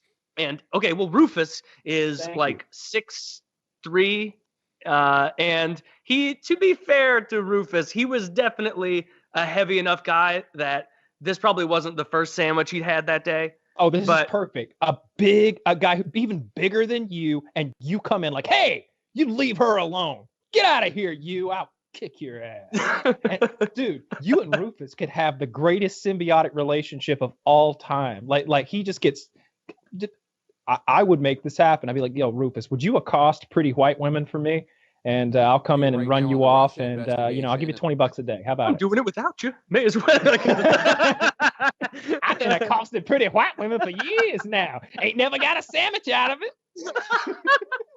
You just go all over the top fucking racist with your sandwich and your shucking and jive, hand motions. Oh, that's funny. You guys do some sort of like, it'd be some kind of weird handshake that like white people aren't good at. There'd be some wiggly fingers and some waves and like two slaps, like that thing. And then it'd be like pop, pop, and then there'd be a finger snap at the end. Like, Rufus, we can't do this fucking 28-second handshake after every accosting. There are people catching on. We're working together. Bada bing, boom. I fucking love this idea. Yep. I bet if you ran this by Rufus, like, all right, Rufus, don't do anything illegal, but, accost him a little bit, like angrily ask him for $1. And then I'm going to swoop in. I'm going to run you off. And meet me by the door later. I'll slip you there's gonna be a hot Qdoba burrito right behind that tree 20 yards there. So when I come over there and I go, get out of here, Rufus. Stop bothering this sexy lady with her big pouty blowjob lips. And then you run over there and you grab your hot burrito and you go, until next time. Yeah. Okay, this is happening. I need to find Rufus. I fucking love this idea. You get so much ass like this. I call him Rufus, and then he's gonna beat my ass. No, dude, you can call him fucking Mr. Bojangles. He's getting like a Qdoba burrito. He's a very, very sweet homeless guy from our one encounter together. Yeah, they're all sweet until you start giving them Qdoba. Then they'll do whatever you want. Yeah. You could be like, Rufus, just beat her to death if she doesn't. And the ones who don't like respond to your. If you come and save the day and they're like, thanks, and just walk away, you'd be like, get her, Rufus. like she wasn't convinced enough. Like, get Rufus to go over there and start whipping her ass a little bit, and then you come in. Then maybe she's a little more grateful. Like you escalate. You escalate things. Maybe he injures her just a little, just that much, just enough to need to have to come back to my place for a little bit of very poorly administered medical care. Like I'll just put a little bit of Neosporin on whatever it is, and there then you go. Just start making your move. I like it. Hope you don't have any other infections. Yeah. You buy him some steel toe boots with the implication that he kicks women in the knee with them. Okay. She's all limpy. You need to help her along. I don't want to take him to the hospital though. How about just not him? You're gonna take her to your place, and then you nurse her back to health. You take me to the hospital. My leg's broken. That homeless guy kicked me. And you can be like, that she's dependent upon you, right? Right. Ooh. I'm nurturing that dependence because she knows if she goes back outside, Rufus is there with half a burrito in his hand. Step one: demonstrate value, right? Yeah. If she tries to leave, you like look out the window, give Rufus the old wink, And then he starts like screaming and like yelling up at the window. And she's like, oh, maybe I'll stay here for a while. Yeah, I'll walk you home in a couple hours, but I gotta work on my my medical thesis. So let me get back in here. By the way, let me bandage that up for you. You know, you pretend like you're a medical student in this terrible scenario. That would be even better. See, that's how you get her back upstairs. Oh, I'm a medical student. I've got my bag upstairs. I could take a look at that knee for you that Rufus kicked with those. Did those look like new steel toe boots to you? Yeah, he must have stolen them off somebody. Big violent guy. Yeah, I've seen him in the neighborhood. That's Rufus, the kneecapper. They call Rufus the kneecap. Yeah, he's crazy. They won't do anything. I mean, a horrible guy. Yeah. yeah, he loves Qdoba. Yeah, loves it. That's how I get my way through. Burrito bowls. That's it. What other fun things could I do with the local homeless? Because there are aplenty. What else could be done?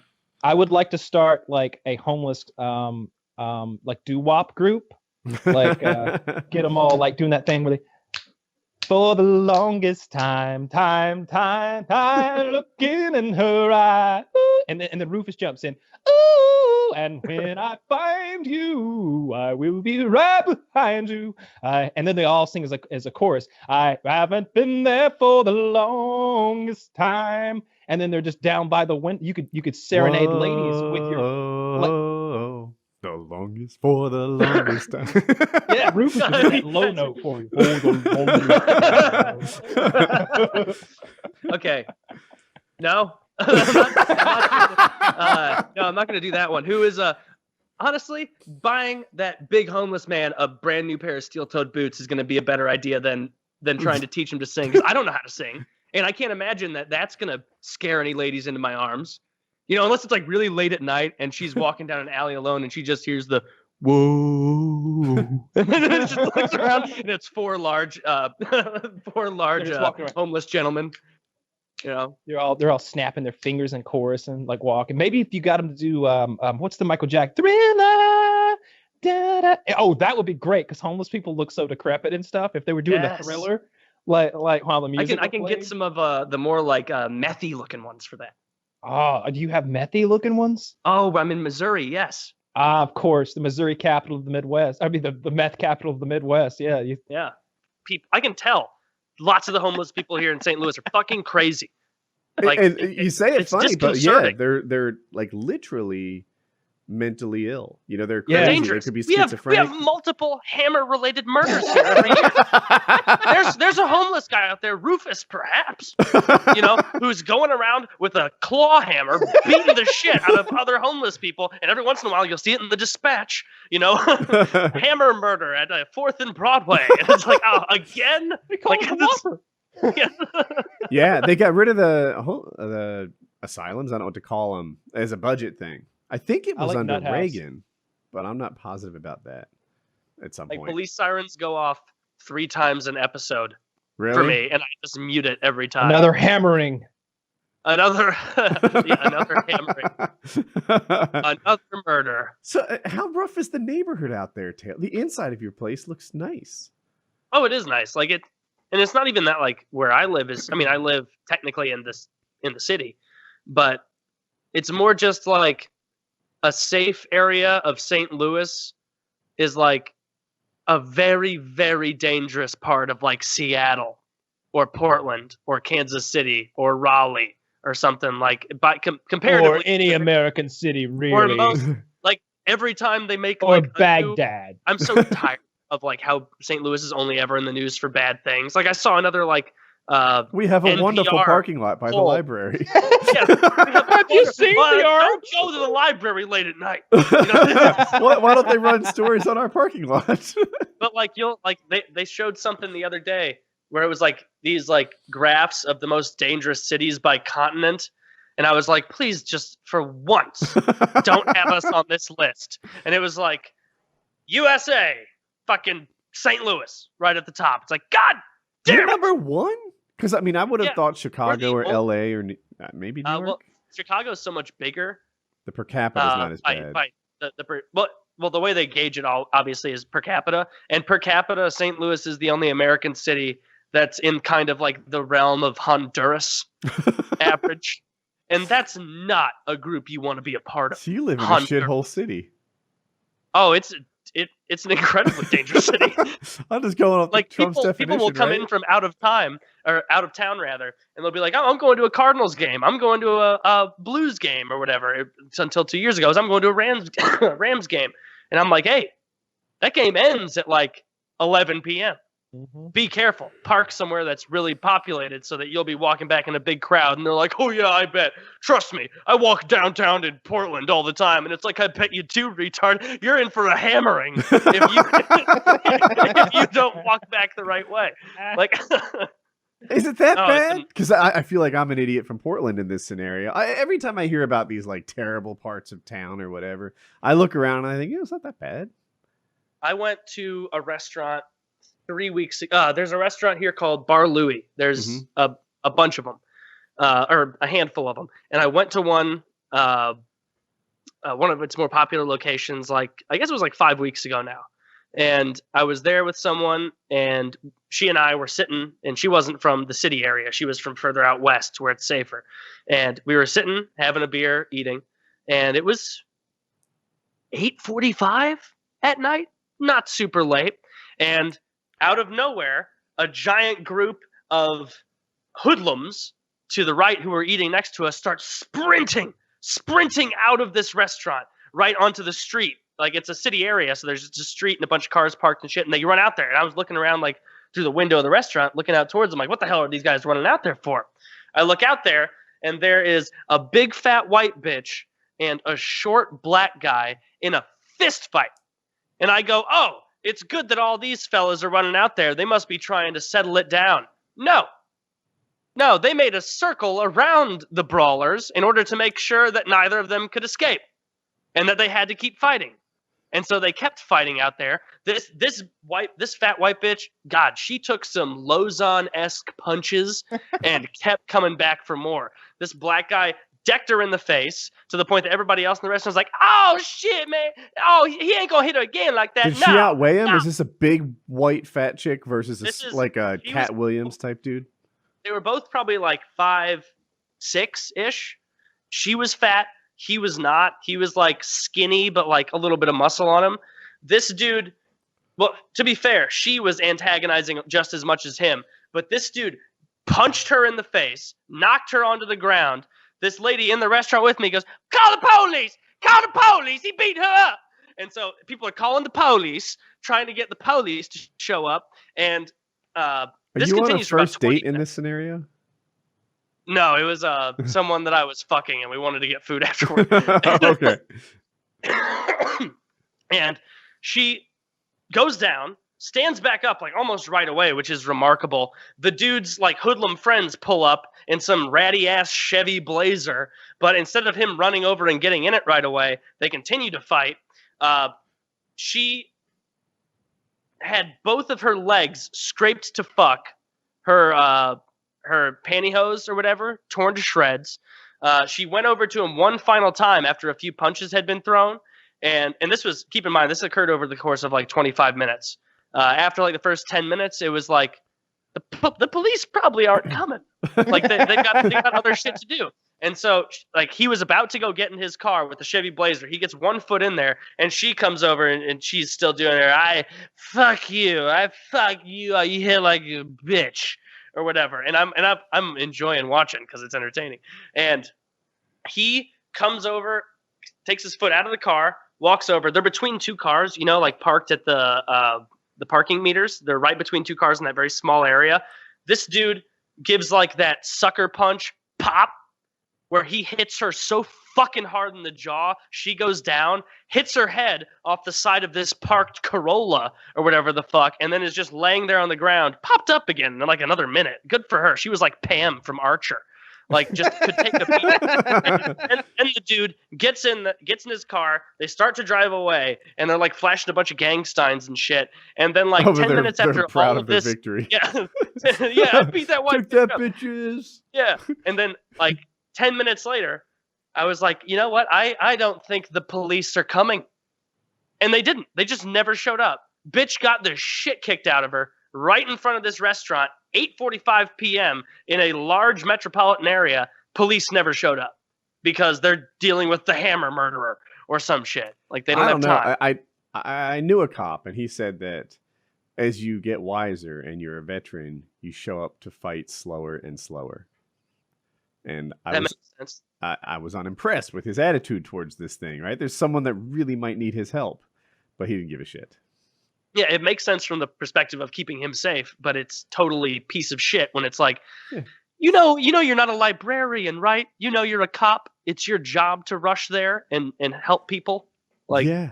Maybe one of those participants didn't want to get in that fight at all.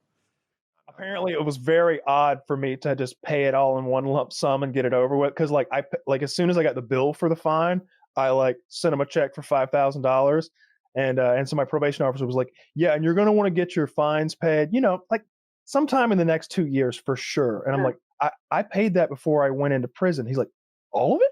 I'm like, "Yeah, I was in possession of $5,000, so you know." I'm made for distribution. You think I can't afford the fine? I might have beaten that distribution charge, but let's just say I've got $5,000 laying around. That's not a good joke to make. That's all. That's a joke. That's a joke. I made the joke. He's got $50,000 in drug money laying around. Stop!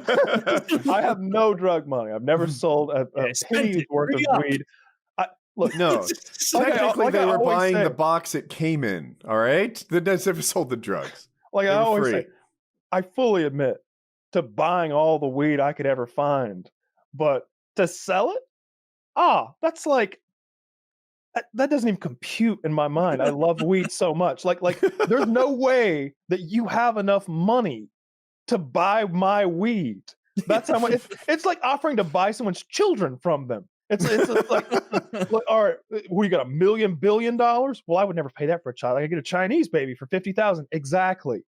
I market value of my weed doesn't even approach the value that I place on my weed. So why would I ever sell any weed? I've never had so much weed that I had enough to sell anyway. I've never possessed an ounce. I don't know what an ounce of weed looks like. I've never had more than half an ounce because I thought I was like teetering on some sort of legal scary level by staying under half an ounce. Like when I got busted, it was 14 grams, I think. Yeah. An ounce is 28 grams. And like they claim they found some crumbses on some jacketses back at my house. But like, look, I don't think they're lying about that. I'm sure they found something at my house, like some crumbses. But if I'd known I had those crumbses, I'd have smoked those motherfuckers up because I thought I was fresh out. Like there's no way I would have been picking up another bag of weed if I knew there were some crumbs back at home. You don't think I'll smoke the crumbs? I'll make tea out of the stems. Yeah. Even if it just makes me feel it's just a little okay for a while. I used to like clean my bong and get that black goo out of the bottle. Oh, you were smoking res? It's like tar, the consistency, like it's sticky. And like if I was and it starts bubbling. I would be completely out of weed though. And so like it's not crazy to smoke tar. You have to understand I was running low. I was out. and so like I would like take my like water pipe that had the accumulated goo in it and I would pour water in it and then I would shake it really hard upside down onto like a plate. And then like just like an old gold miner, I would like rotate the plate so that the water spilled over. And if I did it just right, the goo would stick to the edge of the plate. What is that process called? Panning. So I'm in the bathroom panning for goo. That's not a very good turnout. This is barely enough to get high. So you've got shake it all out into this plate and then pan for goo. And after a while, you've got like a plate that's mostly dry, but has like black goo all over the rim of it. And I'd be like, baby, it's time to smoke some goo. And she's like, not the goo. And I'm like, that's all we got, baby. We got to smoke the goo. And I take a razor blade and I do like semicircles, pressing really hard to like get all the goo and then like flick the water off the goo and then get it in the bowl again and then re-smoke that goo. And first of all, it's incredibly harsh. I'll admit, like I would cough and it tasted awful, but it gets you so fucking high. Oh, like it because it's marijuana concentrate.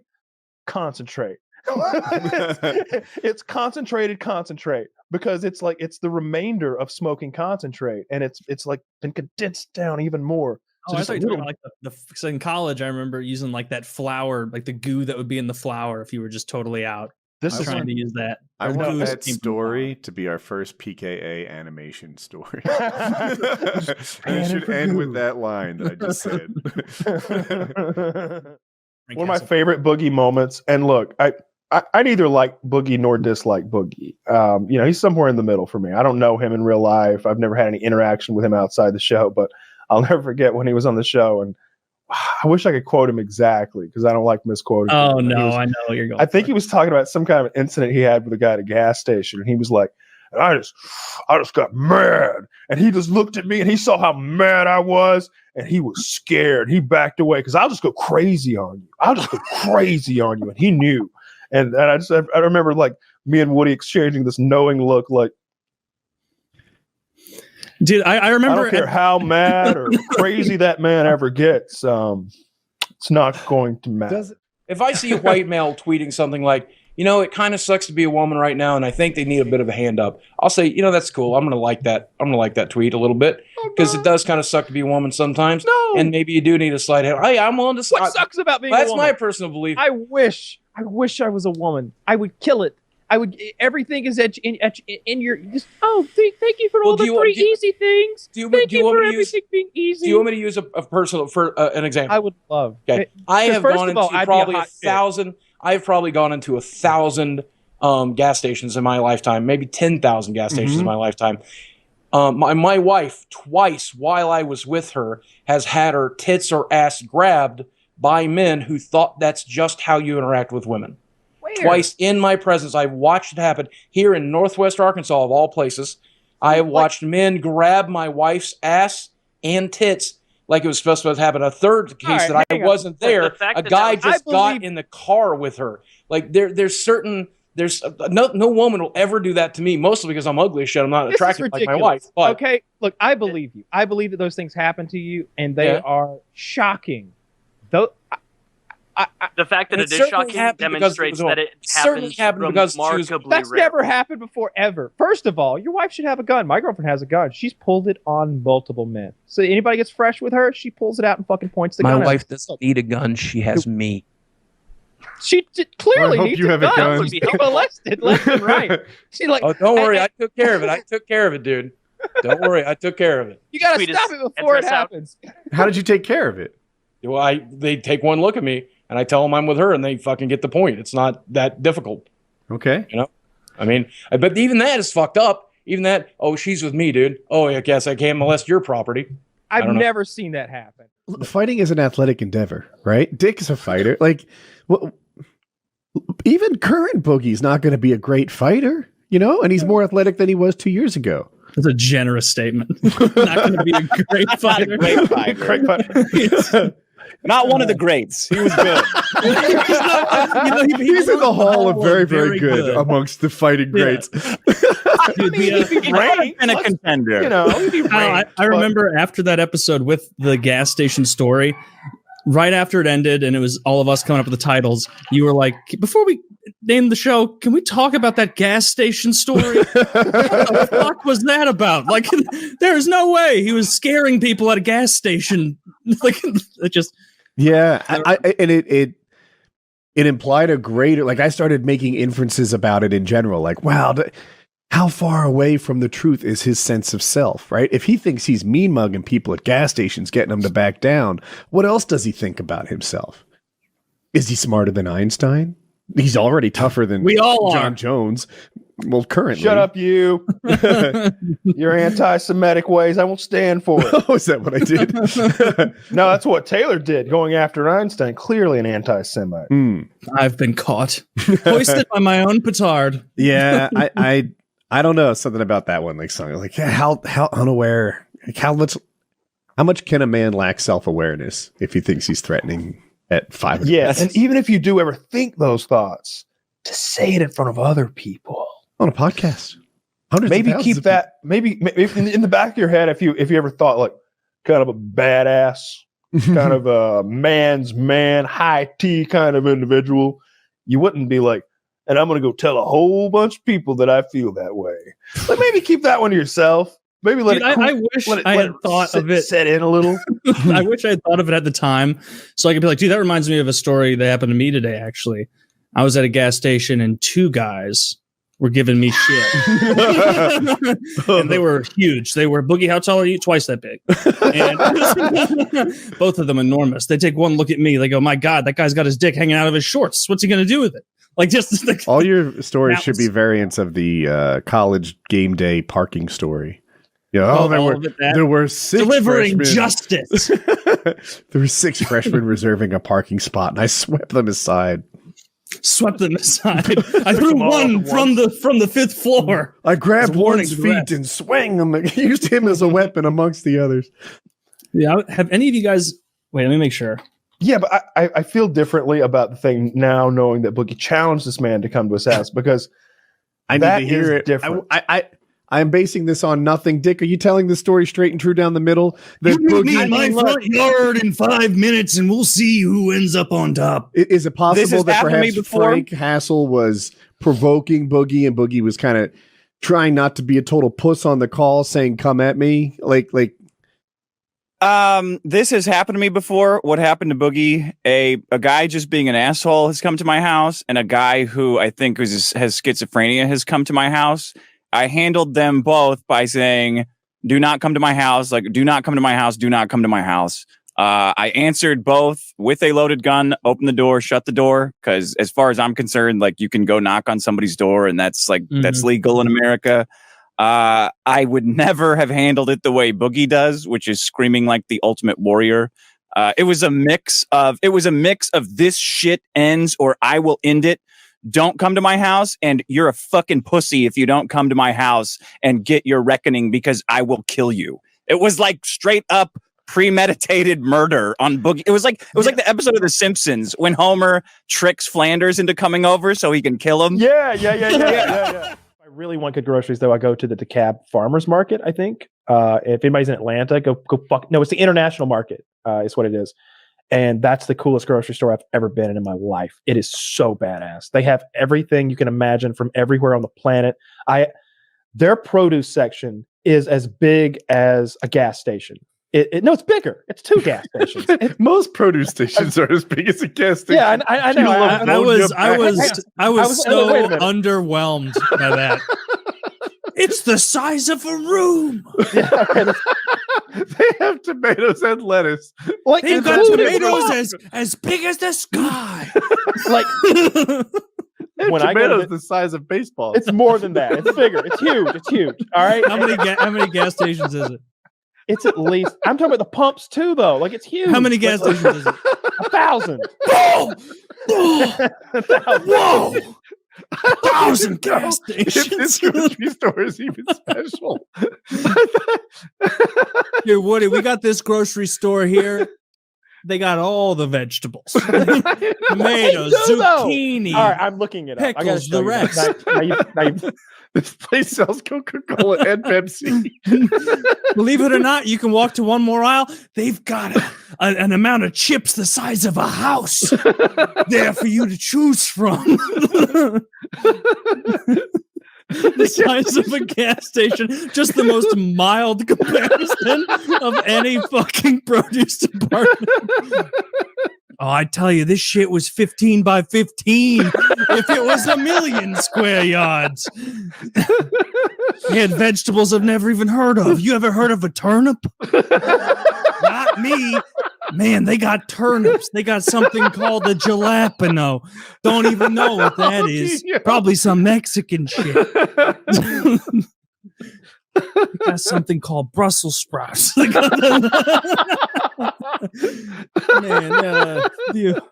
what a world. Yeah, no, how many vegetables do they have?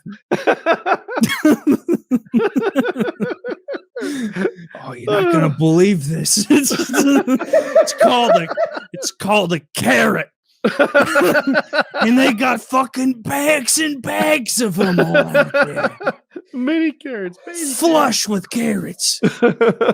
They make little ones. Sometimes you can buy a bag of shaved ones. Man, how did they grow the shaved carrots? Are they pre-shaved?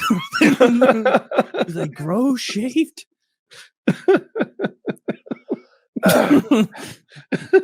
Anyway, vegetables. What else do they have? What else does this magical grocery store have? They got everything. They got this shit called kombucha in the corner. Yeah, kombucha. Zach, could you do like a Google image search for the DeKalb International Market so I don't look like such a fool?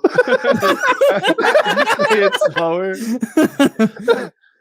We're gonna have to reduce the pixel size because it's gonna be 1,000,000 billion feet wide. What is it called? The DeKalb? It's DeKalb. DE. I think it's, how do you spell DeKalb? DECALB. Maybe a K. I don't even know. DeKalb. DEKALB. No, that's the city in Illinois. Yeah, same thing in Georgia though. K. And then International Market. That'll get. I gotta go blow my fucking nose. I got tears fucking falling. No, look.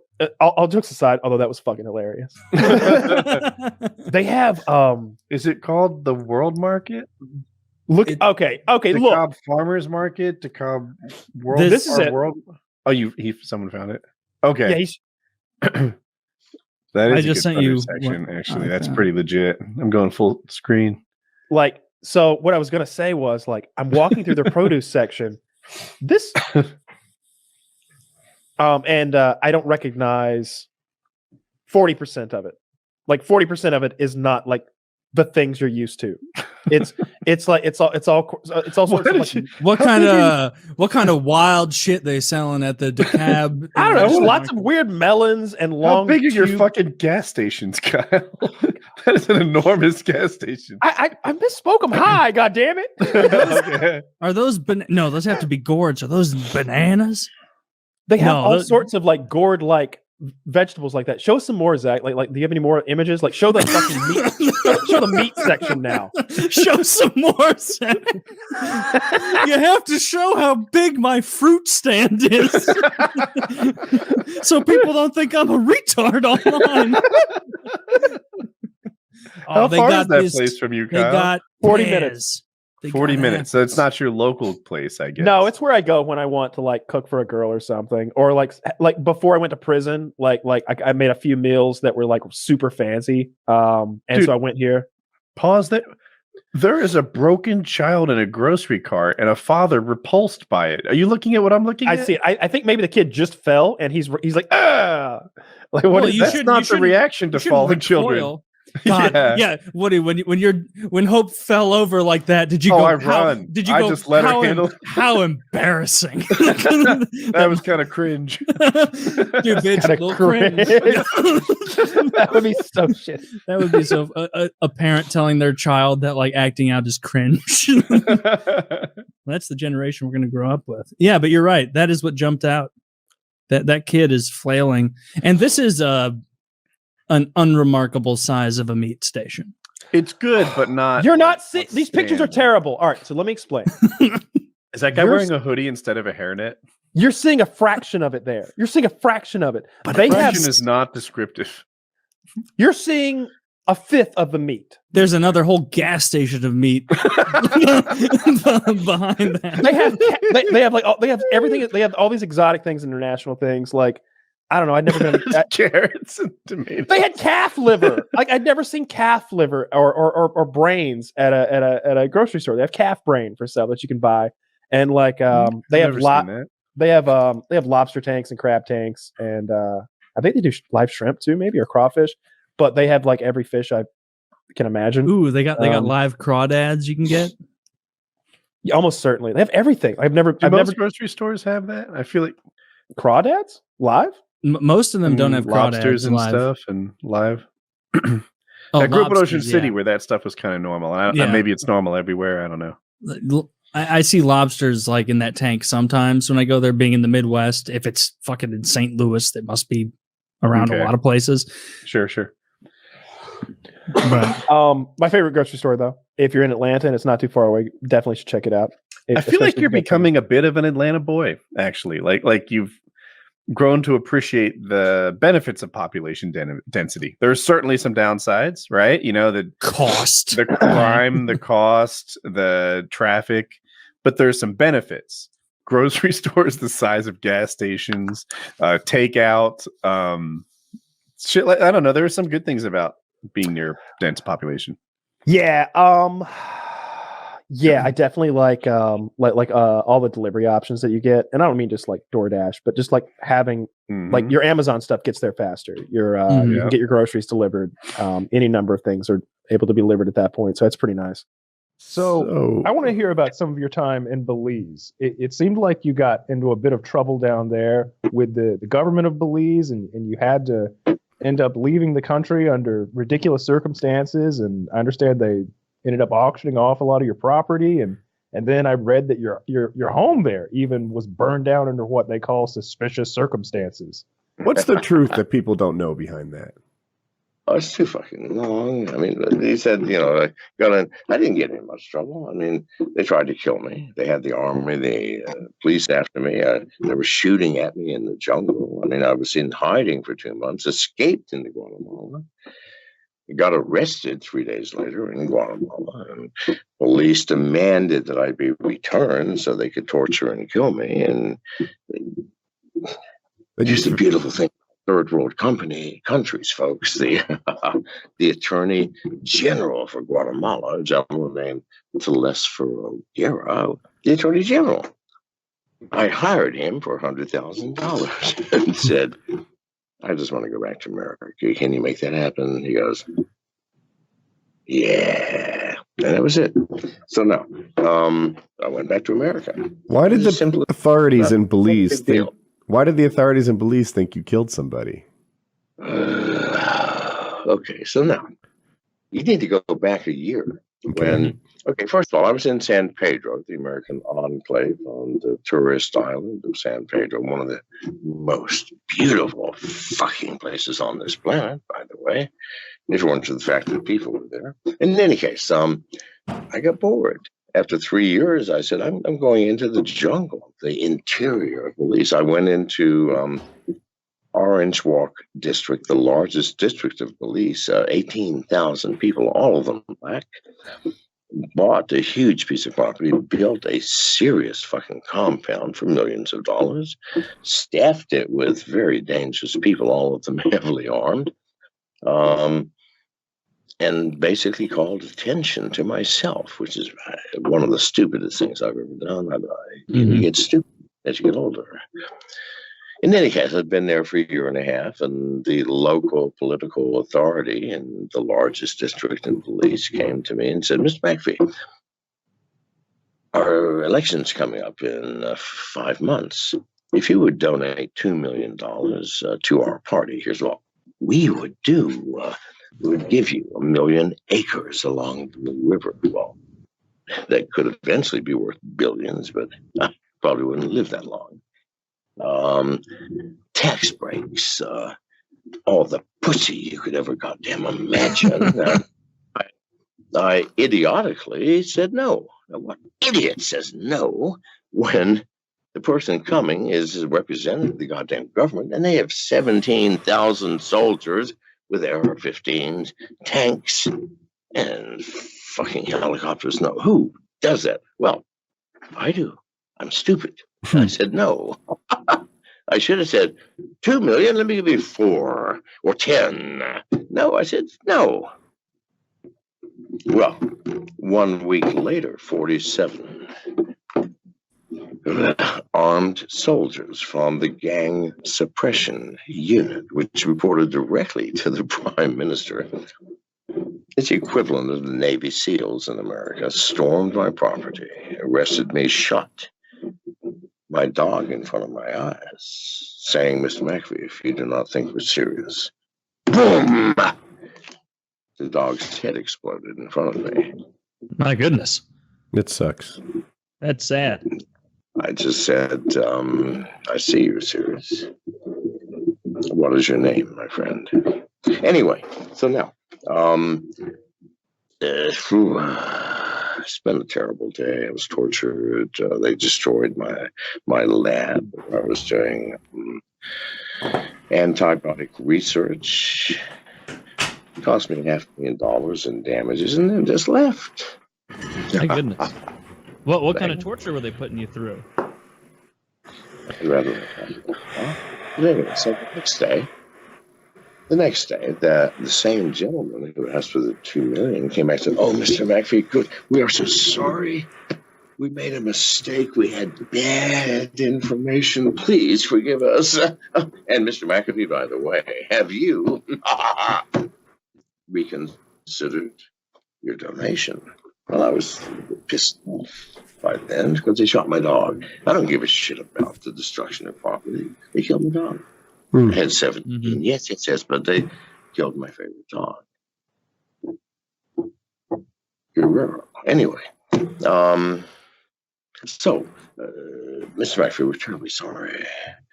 We made a mistake. However, Mr. McAfee, have you reconsidered your donation? I said, well, very simply, very politely, by the way. Property, or I will shoot you in the head right now. That was another mistake. I should have said, I have indeed. Now that you've shown me the truth, the light of the proper way. You're a bit of a slow learner here. You know what? It's my fucking emotions. No, and I meant it. I had a 357 Magnum in a shoulder muzzle, which I pulled. I didn't point it at him. I had it in my hand, pointing to the ground. I said, "Get off my property, never return, else I will kill you." Do you understand me? Because I knew what they had done. They killed my fucking dog. I mean, forget the torture, forget the $500,000, forget everything. No, they killed my goddamn dog. No, I'm sorry, they don't pass muster here. Get off my property, else I will kill you. Well, that started a war with the Belizean government, which lasted for 7 months, up until the time that they couldn't collect me legally. Why? Fuck me, I had the most serious security. Listen, if the Belizean army had tried to collect me illegally, 100 of them would have died, and of course we would have all died as too. But no, we're not going to do that shit. Because I moved back to San Pedro, the American fucking enclave. 94% of all Belizean income comes from Americans and their tourists. They don't fuck with you, San Pedro. However, they were so goddamn clever. One night, the government poisoned 9 of my 16 remaining dogs. And the next night, killed my next door neighbor after planting rumors that he had killed my dogs. I knew better. He was a, hang on a second. Janice? Hang on. Janice! Hey, Taylor, maybe take a second to fix your camera again. Okay. I don't know why it's doing this. Sorry. No, what can you do? We don't. For any viewers, John wanted to use Skype, so this is new to us. Well, old to us, but whatever. I'm talking to you. Oh, I thought you were finished. No, I haven't finished. Probably they've already left by now. It's been very boring so far. Hello, everyone. Sorry about the interruption. I don't know if they heard that. Probably not. All right, so now. Okay. Sorry about the interruption, everyone. No problem. It's all good, fine, Janice. I don't know who this woman is. I just we'll figure it out later. So anyway, I knew it was not my neighbor who poisoned my dogs. God damn it, he had dogs. You tell me, people, what dog owner is going to kill somebody else's dogs? Poison them? I mean, I woke up at 2 a.m. and they were lying in the sand on the beach, vomiting their intestines out of their mouth while shitting their intestines out their ass. I had to kill them all. Wow. You think that was not a difficult task? Then you've never had a dog before. Can you imagine 9 that you loved, you raised from puppies? 5 years earlier, you fed them, you cared for them. When they bit into a porcupine, you helped pull out the fucking spines. Mm-hmm. You cradled them when they were sick. You loved them. And they're out there in the sand vomiting their intestines. I don't know, so I shot them all. I knew it was not my fucking neighbor. He loved dogs, people. They forgot this. I'm going, no. The next night, that neighbor was murdered. Shot in the back of the head, gangster style. If I wanted to do harm to anyone, I would hope that I had the common fucking sense to wait 6 months or a year before taking it. What idiot. And you can't say, well, what do they call that? The anger of the moment. No, it's 24 hours later. Plenty of time to think. Right? It was the Belizean government. 18 hours later, they came for me. I knew they were coming. I hid in an attic in my estate on San Pedro, which was designed specifically for such emergencies. This has been my life for 55 years. So, of course, I have an escape plan. So I hid in the attic. 22 hours laying motionless. I pissed my pants because I was afraid to move, to make a noise. Police were searching right below me for me. Special room, impossible to detect. After 20-some hours, I came down. The police were gone. Scurried across the sand, hid under another one of my buildings in the sand, which had, under a huge piece of plywood, had a small, shallow grave dug in the sand, which I put myself in with the plywood.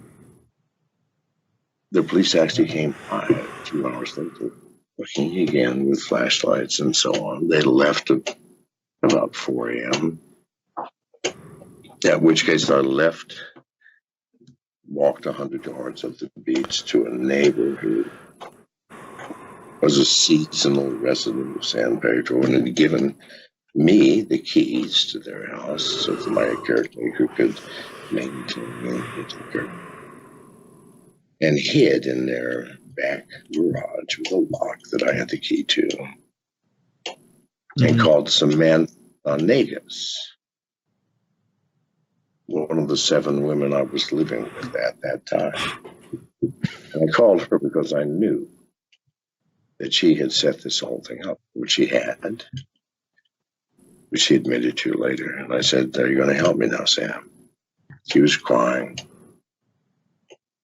I said, "Yes." So I said, "Then you call this taxi driver," which I had arranged a year before and paid the man a fortune just in case he gets a call with this code word.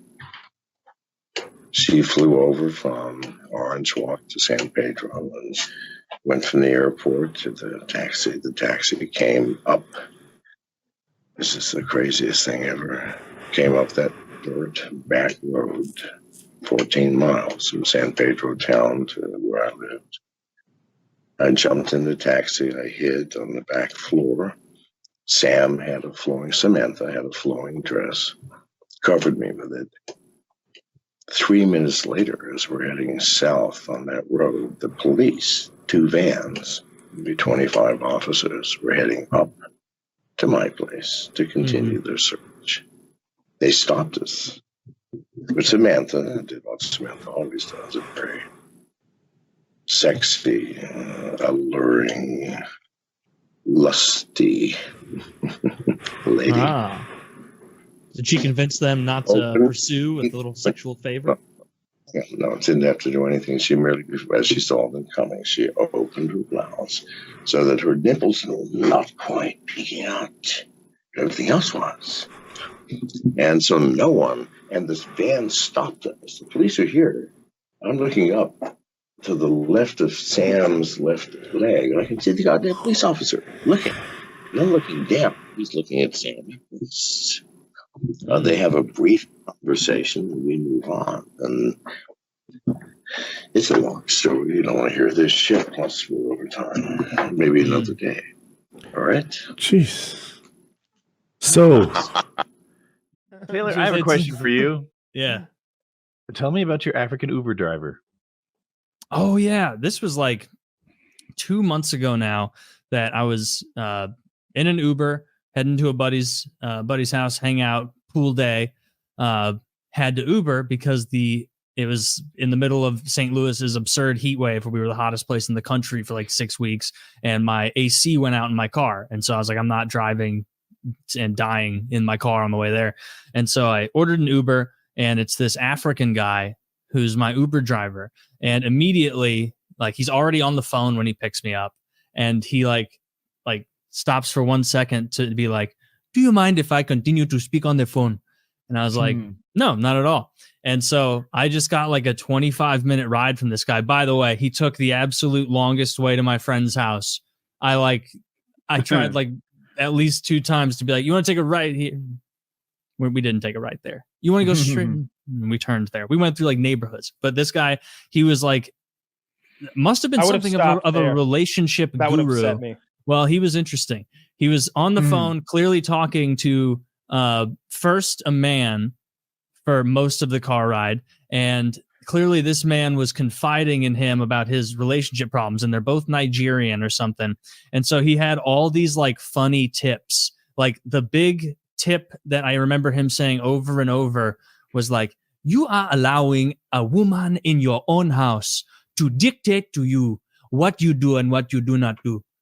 This is something that to me is entire nonsense. That is why you are in this situation. This situation has happened to you because she is in your house and she is telling you and you are listening to her.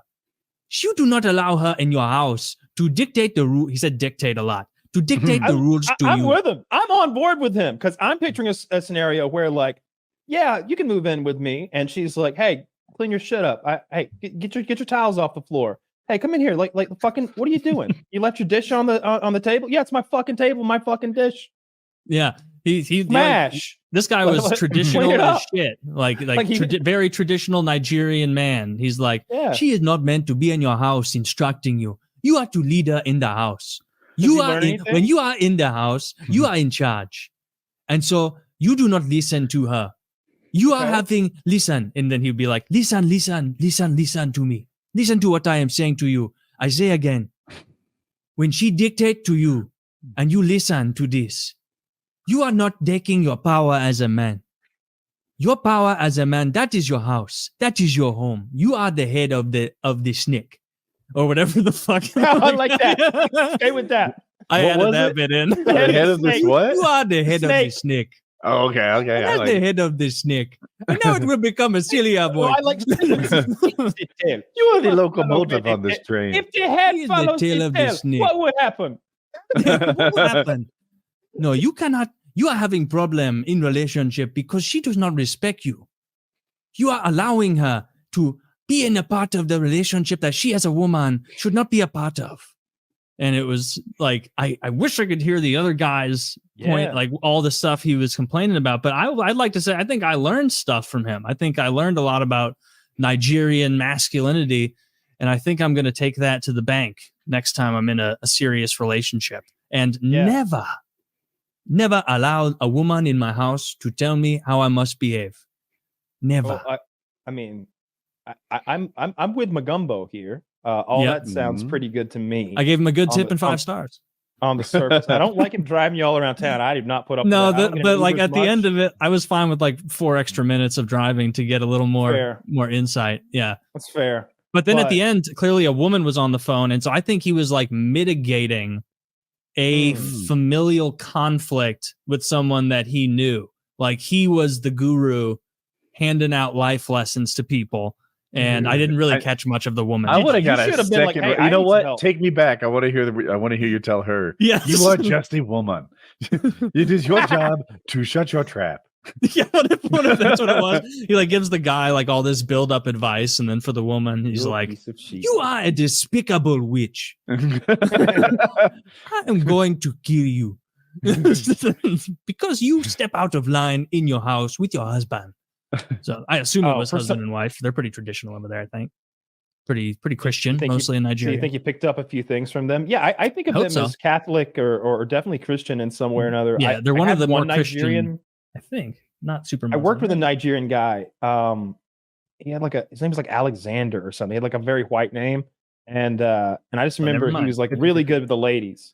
He was a good looking guy. He was a big dude, and he called pussy cuckoo.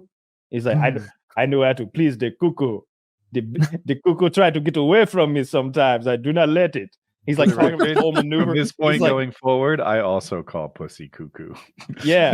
He's like, cuckoo for Cocoa Puffs. He's explaining how he'd like put a couple of pillows and pile them up and kind of put that around the lady's waist so her butt would be up. He's like, but then you grab the pillow and the cuckoo cannot get away. He was just always talking about like really getting after some cuckoo. And she's already woozy from the head injury. Does not have a chance to escape my Uber.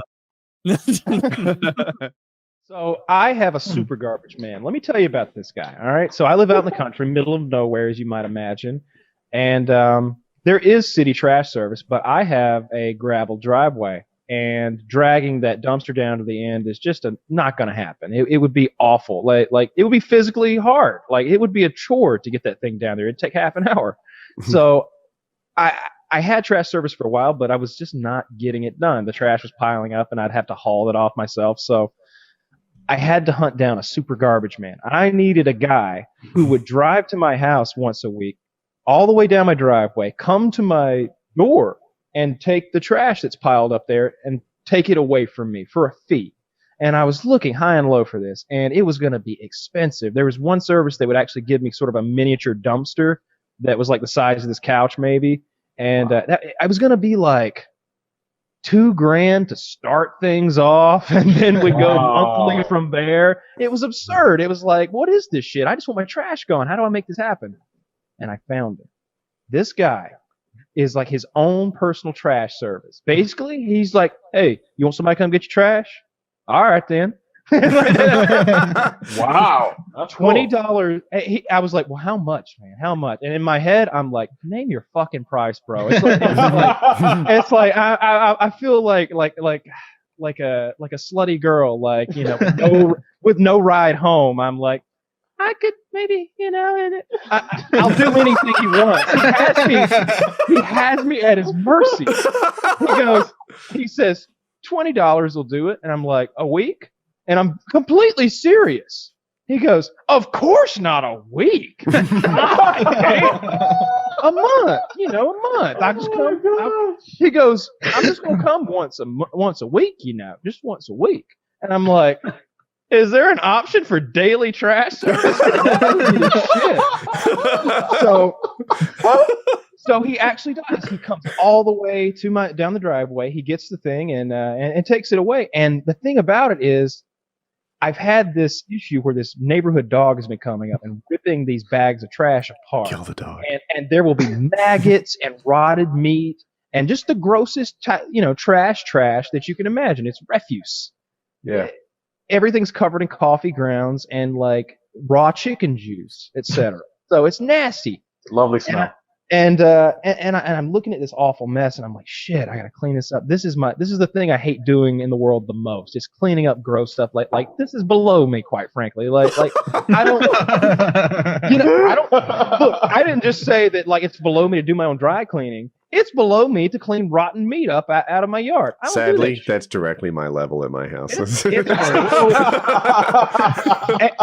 And I think you guys have a low opinion of yourselves if any of you don't think that you're above cleaning up rotten meat out of your yard. You all are. All of us in this call are, goddamn. So, but I had to, right? I was like, tomorrow afternoon, I'm gonna go to my dad's house and get like a hay fork or something, and I'm gonna get this thing done. The garbage man shows up at like 6 a.m. when he's not supposed to, a day early. He cleans it up for me, bags it all up, and I mean every bit. I mean there wasn't like a tampon wrapper or like the gross, like some dirty like dog shitted toilet paper. Like he got every scrap, every little bit of like filth he could find. My yard looked cleaner than before this whole thing There's like started. twigs and leaves cleaned up. Yeah, he's done that twice now. And it's not that I leave this mess to him. I would never do that. I felt shitty about it, and I tipped him. I gave him $40 last time he came around. I felt shitty about it, but he shows up like a day early when the dog happens to rip. It's like he knows. It's like he's coming by checking on my garbage in his off time, and he found that there was he can sense it. He can sense it. Oh, he's a Jedi.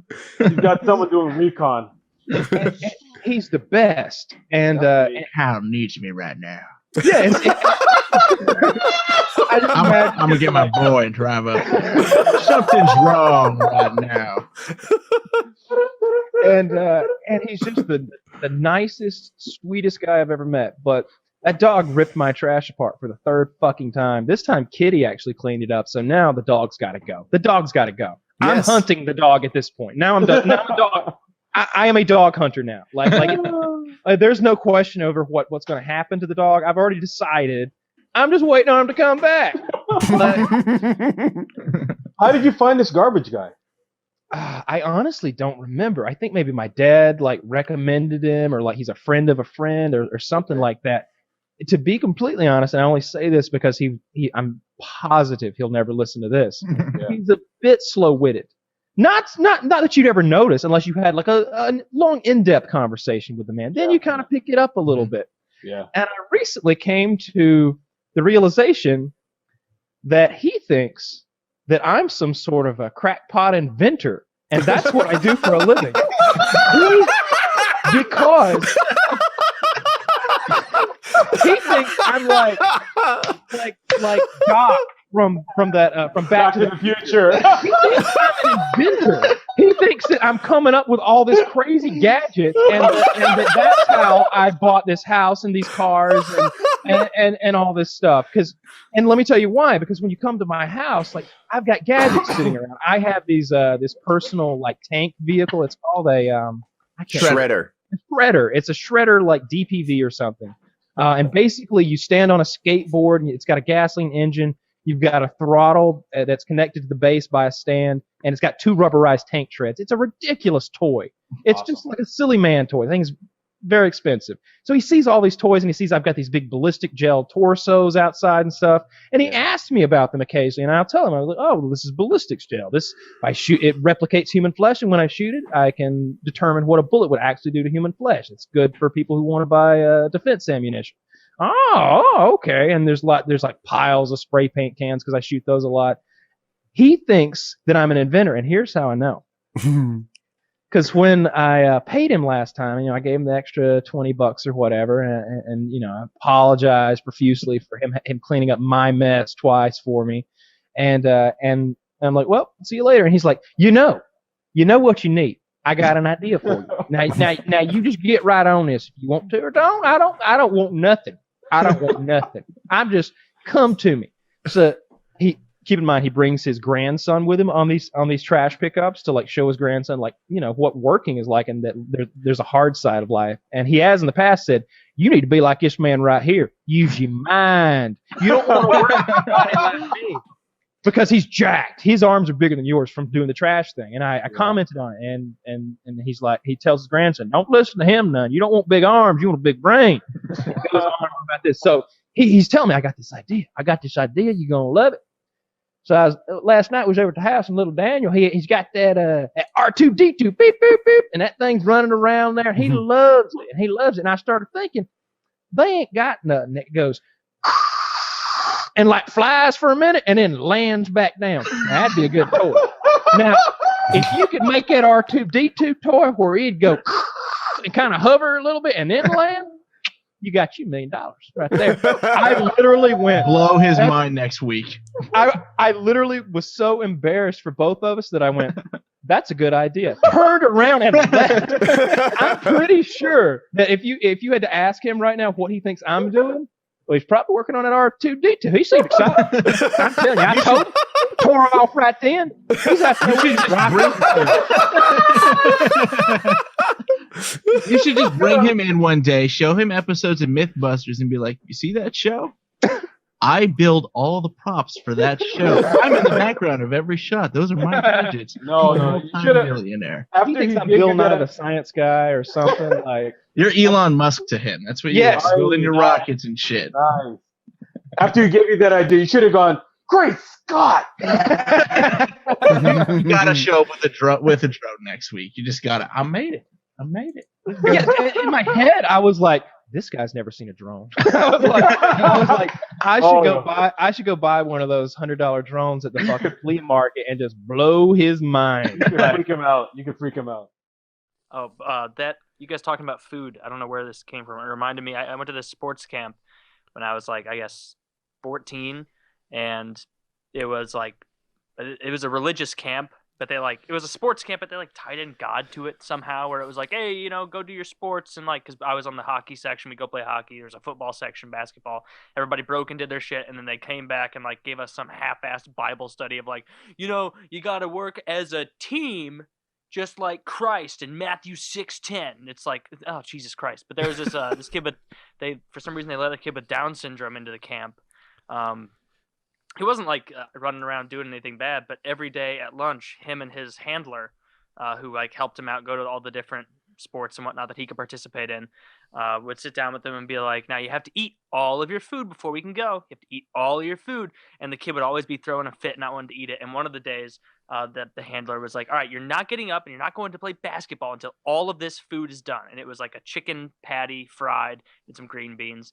And he came back later and the kid had eaten all of it and was holding his stomach, making noises. And you look at the chicken patty, the outside is completely crisp, like a chicken breast that's fried should be. The inside is 100% pink rare chicken that she made this kid sit there and eat over the course of half an hour. He just wanted to go play sports. He was like, no, Alex, you're going to eat your chicken or you can't play basketball. So she made this kid with Down syndrome eat a bunch of raw chicken and he couldn't end up doing anything because I think he got salmonella. I hate her. He died of the salmonella. He passed away, reincarnated as your employee's potential kid. So a few years ago, I actually had I bought a Hellcat, Dodge Challenger Hellcat, and nice. One of the reasons I got rid of it was because it got way too much attention. I'm more of an introvert. I'm more of a keep to myself guy. I got it just because I wanted it, not to show off. And I'm heading into a Walmart one night, and I hear this weird noise kind of in the distance. It's about, I think it's the 4th of July. Yeah, 4th of July. Around 11 o'clock p.m. EST. I'm walking in. I park at Walmart. I walk in, and I hear this distant noise. I'm thinking that's a weird fucking bird to be out at 11 o'clock, And I keep walking in, and I keep hearing it. And right when I get to the door, I hear it in its full, I guess, volume, and I hear it's someone in the parking lot somewhere shouting Hellcat, but they're shouting it Hellcat, like that. And I'm like, okay, whatever. And I go into the store and I grab a jug of water or something. I think I'd been drinking and I was trying to get some fluid in me because it was hot as shit. And I come back out with the water, and he's literally he looked like he was fucking it. He looked like the guy was there, and he looked like he was fucking the hood almost. Nice. He's taking a selfie while he's doing it. I walk out and I see him and I stop. I'm like, what the fuck? And he looks straight at me, still I think he was recording a video or something. And he just looks straight at me, dead on, and just goes, and then proceeds to scurry away, very chimp-like, very ape-like. Proceeds to kind of scurry away. As God is my witness, this happened. A few months later, I'm like, this isn't worth it, and I sold it. Just one guy got you off the wagon. I'm like, this is too much. This is way too much. So, that's hilarious. Oh, that's a great story. That He had to was be on me. meth. He had to be on meth or something, some sort of drug. That was me. But, I admit. yeah. I was enamored. It's a nice car. It's a Hellcat. What are you gonna do? Hellcat. I got home and as soon as I got home, I walked inside and I was like, wait a minute, and I go back out and I'm checking for fucking fluids like on the car. I swear to God. Like I didn't know if he licked it or actually did something to it. All right, so I'm going to try to start at the beginning and just know that I've had to interview 3 different people to get all of this. And so if I get things just a little bit misconstrued with the timeline, I apologize, but I'm doing the best I can. There's just so much to take in. So this is a story about a guy who's 21 years old, who's tangentially related to some friends of mine in their gaming group. And How's stuff. his ass? Big. He's about Tell a story. big. He's 300 pounds. He's a 21-year-old guy, and he's a virgin. And he's a very fragile, emotional guy, it turns out. I put that together through a lot of these stories. But long story short, they're doing this big meetup. Everybody's going to meet at one guy's house, and they're going to party and hang out, kind of like what I did in Colorado with my buddies. But they're going somewhere else. I find it hard to believe that 21-year-old 300-pound virgins watch a dope show like this. But carry on. Well, that's the thing. They said he doesn't watch anymore, so it's cool. So he drives 16 hours to this friend's house, this gaming friend. They all meet at the house. Let's call it 3 to 5 of them, and they're trying to figure out the sleeping situation, right? Because it's not a mansion. And he's like, "Oh, don't even worry about me. I like to sleep on the floor in my sleeping bag, just like at the dorm." He hasn't ever slept in a bed. He's been sleeping in a sleeping bag on the floor always. That's how he feels comfortable. No beds for him. Don't worry about it.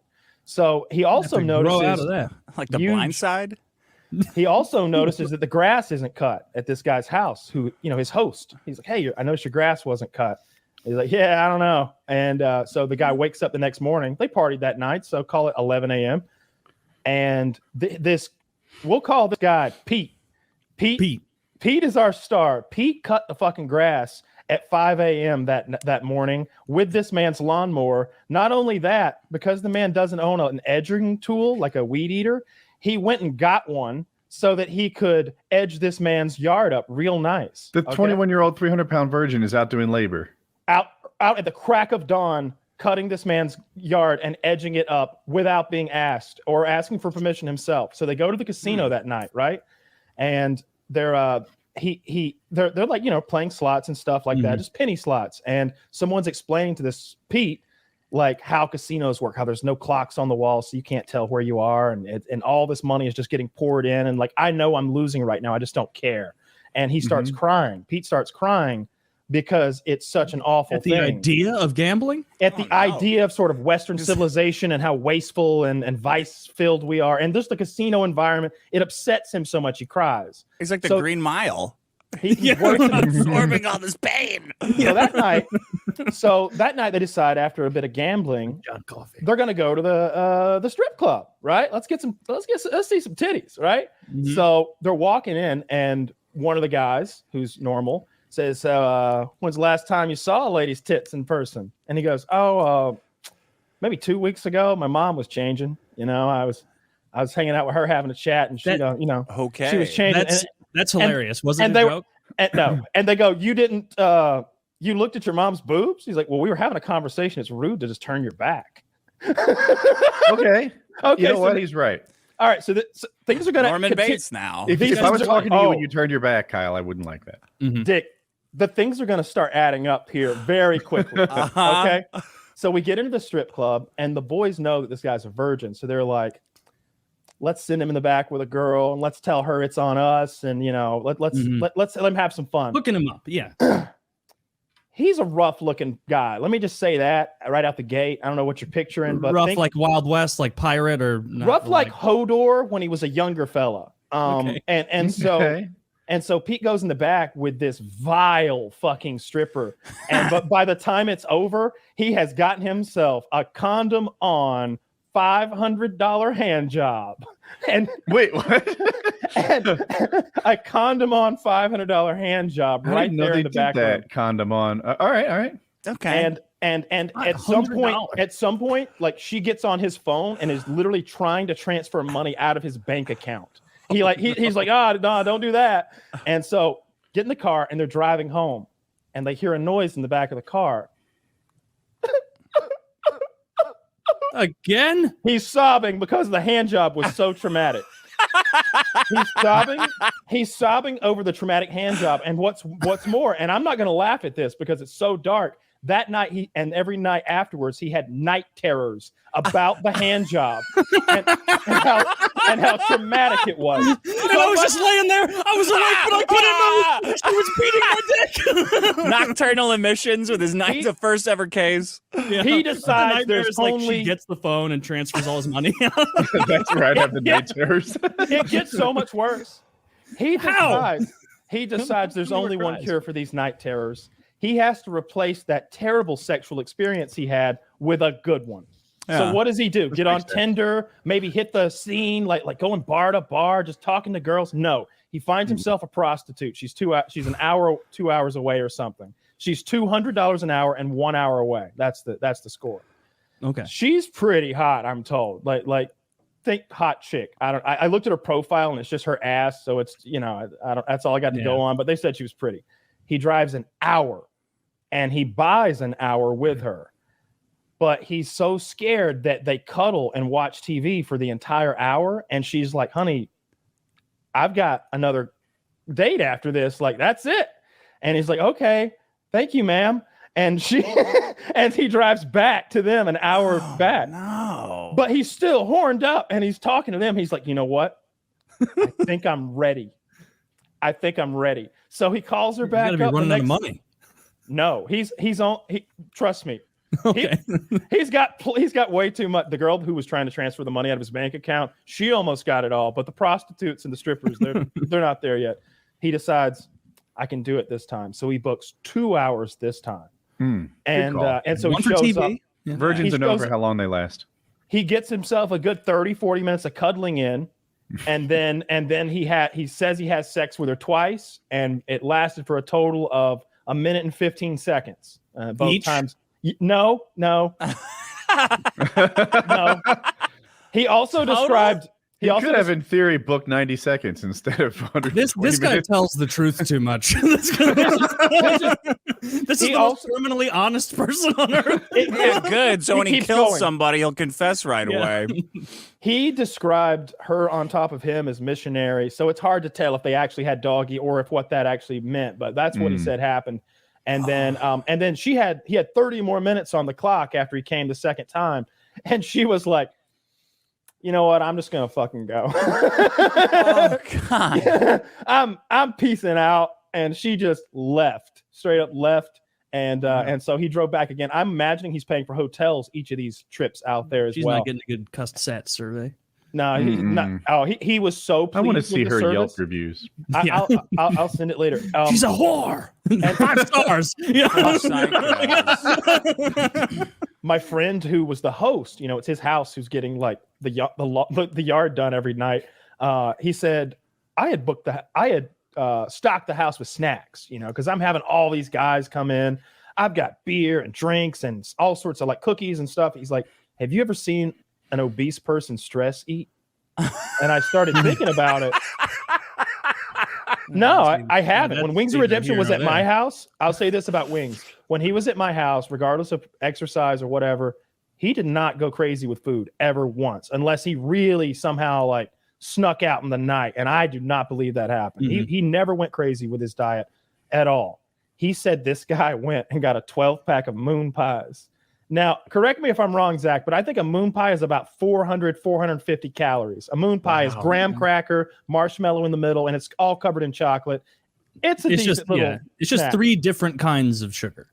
It's 3 different kinds of sugar, and they're 220, wonderful. he says. Okay. Oh, that's all. Well, I don't feel so bad now. I think there's big ones though. See if these are the big ones. They're individually What's a serving wrapped. size? Like a third of a moon pie? Anyway, That's how they get you. He goes and gets a 12-piece box of them, and my friend's like, I looked over and I saw you had the box, and then I started watching TV for a few minutes, and we made it like 8 minutes into a video, and I looked back, and he'd eaten 8 of them, and I said, bro, they're individually wrapped for a reason. I was like, you did not say that. You did not say that to his face. He's like, I did. I swear on my mother's life. And one more thing. They were chilling on the couch, And like my friend's, This chilling poor on his guy. own. He's on his own couch, like curled up on the couch, watching TV or whatever. Maybe there's a group of guys around. It's dark. It's night. And Pete, he said Pete is very pedextrous, which means he can like do stuff with his feet. And he's always trying to play footsie with you and trying to pinch your toes with his big toe and his. And I the toe thought right next to pedextrous it. was when you could molest a child with both hands.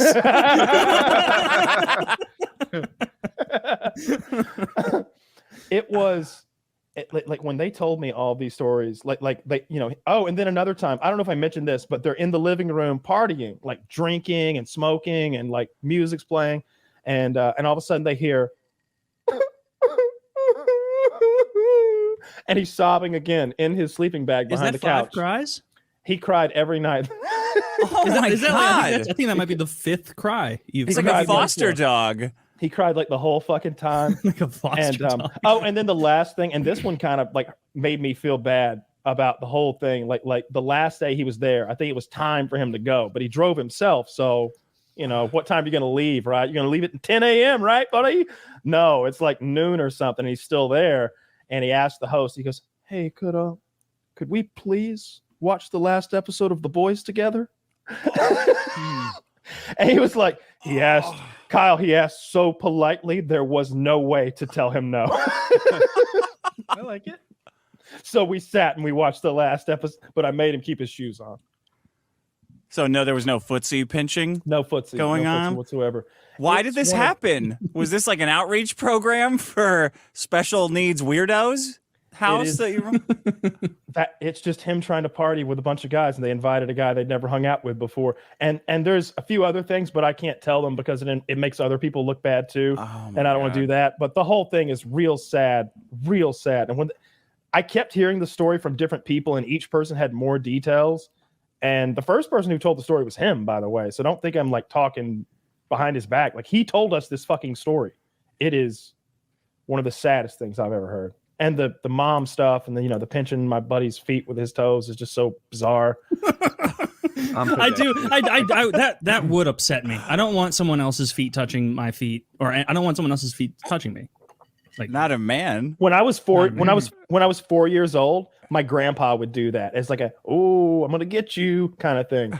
I don't want a grown ass man doing that shit to me in 2022, though. Okay, like Taylor, if we were chilling on the couch, stoned, like watching Lord of the Rings, and you started pinching like even more realistically, if you tried to like pull a tuft of the hair that's on my feet and make some Hobbit reference with your toes, I'd get up and leave. You know what I would do if you didn't leave? I'd be like, this fucking weirdo just let me do that.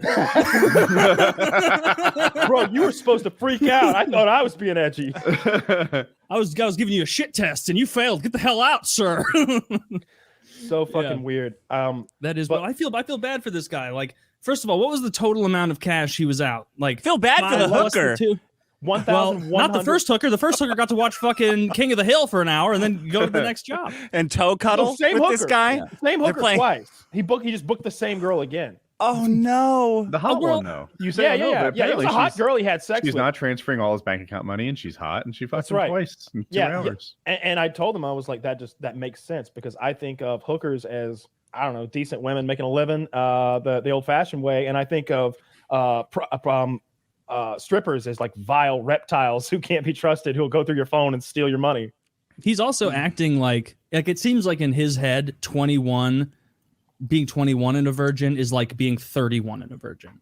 Like you're 21. Like you've got time to get it together. You're fine. Like no, he does not have it together. I don't know. I don't know what I don't know what this person looks like. I'm saying he's got time to put it together. He's young 21 Hodor. years old. A young Hodor, tall. That speaks to he's got grass stains on his shirt at 6 a.m. from secret midnight yard trimming. The most bullshit thing that I heard in that whole story was this guy thought he was being courteous by mowing the lawn at 5 a.m. Dude, that is so. I would be livid if my neighbor started doing lawn work at 5 a.m. Which dude is he, Kyle? Camera dude? The one holding the camera. That'd be funny, right? Like, which one are you? I just like to take the pictures. So you're into photography? No. I just prefer it that way. He's I wrote it in there which one he is. He needs to stop going. I think he's fucking himself over in the long run trying to speed run with this prostitute strategy. You're wrong. Because he's going to get older and older into his 20s without like learning how to organically like get something going in a conversation. You're wrong. Nah, You don't think so? that's good experience. Here's what I think. I don't think, and like straight honesty, based on how odd he is, and again, being very honest here, how he looks there. I think that what he really needs to do is learn how to negotiate with prostitutes better. That's his best ticket in life. Like, learn how to negotiate with prostitutes better. And here's what you'll achieve. You'll achieve sex whenever you want it with women that you would never be able to sleep with otherwise. I don't know. For free if you're quick. I think this guy has more charm than you're letting on, quick? Kyle. I think he has a very good shot at the third most popular host on this podcast, just based on his lawn care skills alone. Okay, now that's fair. That's fair. I bet if he stayed at your house, let him mow your lawn at 5. I let him do a lot. If he mowed my yard. Woody looking outside and Hodor's out there on his tractor, just going to town. It's like, Woody, I noticed that you didn't have a certain kind of disc mower, so you can't really get the angles. But I went and rented one. No, certain parts of that story made me think of him in a good way, and then certain parts made me very afraid of him, and like I would lock my door if he was at my house. So I don't know. Odd fellow. And the crying in my stable if he was at my house. The crying is a big thing. He's gotta get a handle on the open weeping. It's very unsettling to have a man openly weep around you. Here's a good question. When my mom died, I was like, come on, guys. There's a time and place for some crying, but like Taylor, I hope you get only one of those an episode of My Mom Died Trump card. Oh boy. If I had a nickel for every time. Here he goes, bingo. We're drinking. Taylor talking about his mom dying again. Literally every time Taylor does an Asian accent. Okay, now that's fair. The Asian accent one, that is a bingo one. But it's just so damn easy to do a bad one. Like, it's just like there's no critique there. Like, no one. My mom died. She tried to kill me. Oh man. I saw something really interesting today that like I'd never seen before. I was getting gas at a gas station where I'd get most of my gas, and I was filling up. I had to process that. Sorry, Taylor. So you get your gas at what kind of store? I don't know why I included the detail. So I was getting gas. There was this woman with Down syndrome in front of me with putting gas in a car, and I was like, that's really nice of whoever's driving to let her like feel part of the gang, like getting this going. I bet she's in there buying a soda or whatever, like, or he or whoever like this person's guardian is. And so I was like, all right. And I walk in to get myself my Diet Pepsi, and I'm like, nobody in here. That's weird. And so I got my Pepsi and I walked back out, and I pull my gas thing out, and I see her. She'd already taken hers out. She's a couple steps ahead of me, and I was like, what's she doing? And then she got in the front of the car and drove away. And I was like, is this allowed? Yeah. Retarded people allowed to drive? I was like, this can't possibly be cool. Like, what? I mean, she didn't get in an accident from what I could tell, but immediately it is. Like, immediately careen into let me. I looked inside and what? Really? It's like interesting. I had no idea they were allowed to drive. They totally are.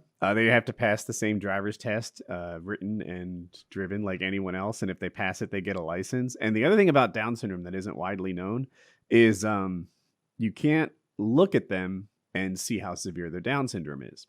There's a medium, and I think it's called mosaic Down syndrome, where some people look like they have Down syndrome, but they barely have it. And then the opposite is true too, where some people look pretty much like everybody else. They don't have that characteristic Down syndrome vibe about them, but they actually have Down syndrome. Who's that comedian who did the bit where he's like, there's nothing worse than going up to ask what looks like a normal dude directions, and then you're like, "Hey, do you know how to get to IHOP from here?" And he turns around, he's like, "Oh, do you wanna do it?" And then you're like, what are you doing walking around looking normal? Get out of here! Like That's so mean. I don't like that. I remember who that comedian. I go. But yeah, I had no idea that people with Down syndrome could drive. I knew I'd never heard that term mosaic, but I knew that there was a spectrum of it, but I didn't know that any spectrum part was like so not impaired that you were allowed to drive. Just a touch of the Downs. Just a little bit. Yeah, I'm trying to think. Like I've seen there was a guy who did a TV show. He was an actor, and it centered around him. I think he was the star of his own like TV show. He had Down syndrome. And I thought Kyle would know the actor's name immediately because sometimes he does. But that guy must have been memorizing lines and running a show and doing stuff that's a lot tougher than driving. Yeah. Running a show is maybe not the thing, but The show was called Downtown. was it? Was it really? No, it wasn't. All right, I'm too gullible. I've got my own disabilities. 23's company. You guys are bad. Well, I looked up Down syndrome TV show, and the first thing it says is it's about keeping up with the Kardashians. That's funny. It's called Life Goes On, I think. And the guy's name was Corky, and the actor's name was Chris Burke. But yeah, that guy, like, I don't know. He was the star of the show. He had a lot of lines. So, mosaic. Yeah, there's there was a movie that specifically had like, The Ringer, when Johnny Knoxville basically pretends like he's retarded to win the Special Olympics, and he ends up befriending all of these people who are on the retarded, and like they're played by actors who are clearly retarded, but they're fine. I feel like they're what you described, Woody. They just got a touch of the Downs, and they know their lines. They're funny. Their timing is good. It's because one of the guys in that movie has actual Down syndrome. And he has the look that he looks like he'd be severely impaired, but it was what he described that he clearly doesn't. Because he's in some old, that same dude is in some old like Jackass and Wild Boys clips where they like in the like Jackass 2.5 or whatever, where like they do stuff with him there. And he's clearly like impaired, but he's like cracking jokes like with them. Yeah. So you might not want him to be a crane operator, but he can come up with a good joke and he can act, you know. Mm-hmm. Plenty of people fall within that. Wings was a crane operator. I just got here. I'm in Cigarette Hooker Hotel. Sam told me to book this hotel. It's terrifying. But if I was, literally the second I'm done here, I have a mysterious address that on Google Maps looks like a parking lot, and I'm going to meet him there. And I'm like, it'll be about midnight. He's like, that's okay, and I'm like, great. I'm like that too. So I'm like, okay. So I gave the keys of my life to maybe one of the only guys on the internet that makes me feel nervous. That guy. I gave him the keys to my life. It was very difficult saying to my boxing coach, a pro boxing coach, I'm like, oh, I'm leaving to do a fight camp. He's like, oh, with who? And I'm like, oh, the ghost of Kiev.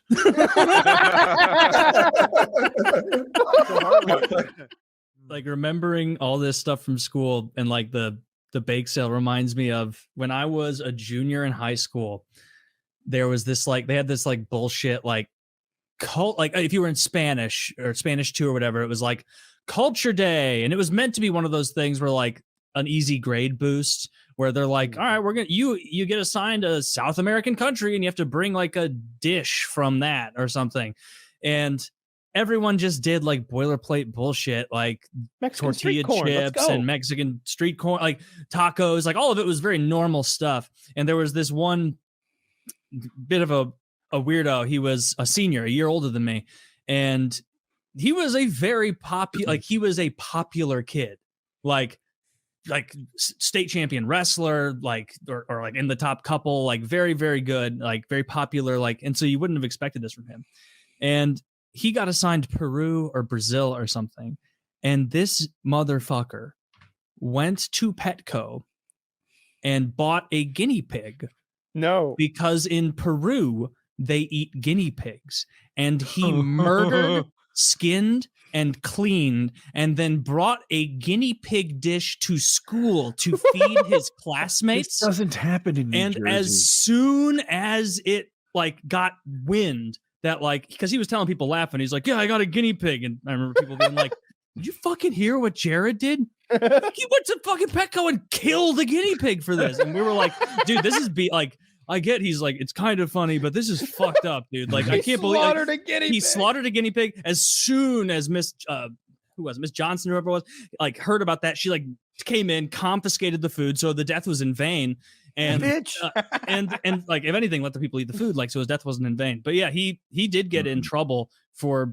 I guess it's illegal to go to Petco and buy something for the purpose of slaughtering it and creating food. Are you gonna call the FDA? Fuck you. Yeah, what are you gonna do, dumbass? Yeah, I bought it. I wasn't gonna eat it. This is perfect. We have an attorney here. This was some bullshit some teacher told me, and I've been buying it. Yeah, of course it's not illegal to buy a guinea pig and eat it. We have the FBI running DNA tests on the poo bandit right now. You believe everything those fucks tell you? I'm a true fool. Yeah, I can't like. Well, you can't go to PetSmart and buy an animal to eat. Why the fuck not? Like, it could be animal cruelty. He killed it with a shovel. Okay, that one. I mean, I don't even know what's the proper method. Yeah, how did he shovel it to death? Did he smash it with a shovel? You strangle it while you look in its eyes. So when you read the proper methods, they use a bit of legalese to describe hitting something in the head hard or removing the head from the body. Or they'll also use oftentimes CO2 is a fair way to neutralize livestock for those purposes. So if you did any of that stuff, you get around it. I know I've seen some of that paperwork, and it's like, yeah, I'm looking at pictures. We just hit him in the head.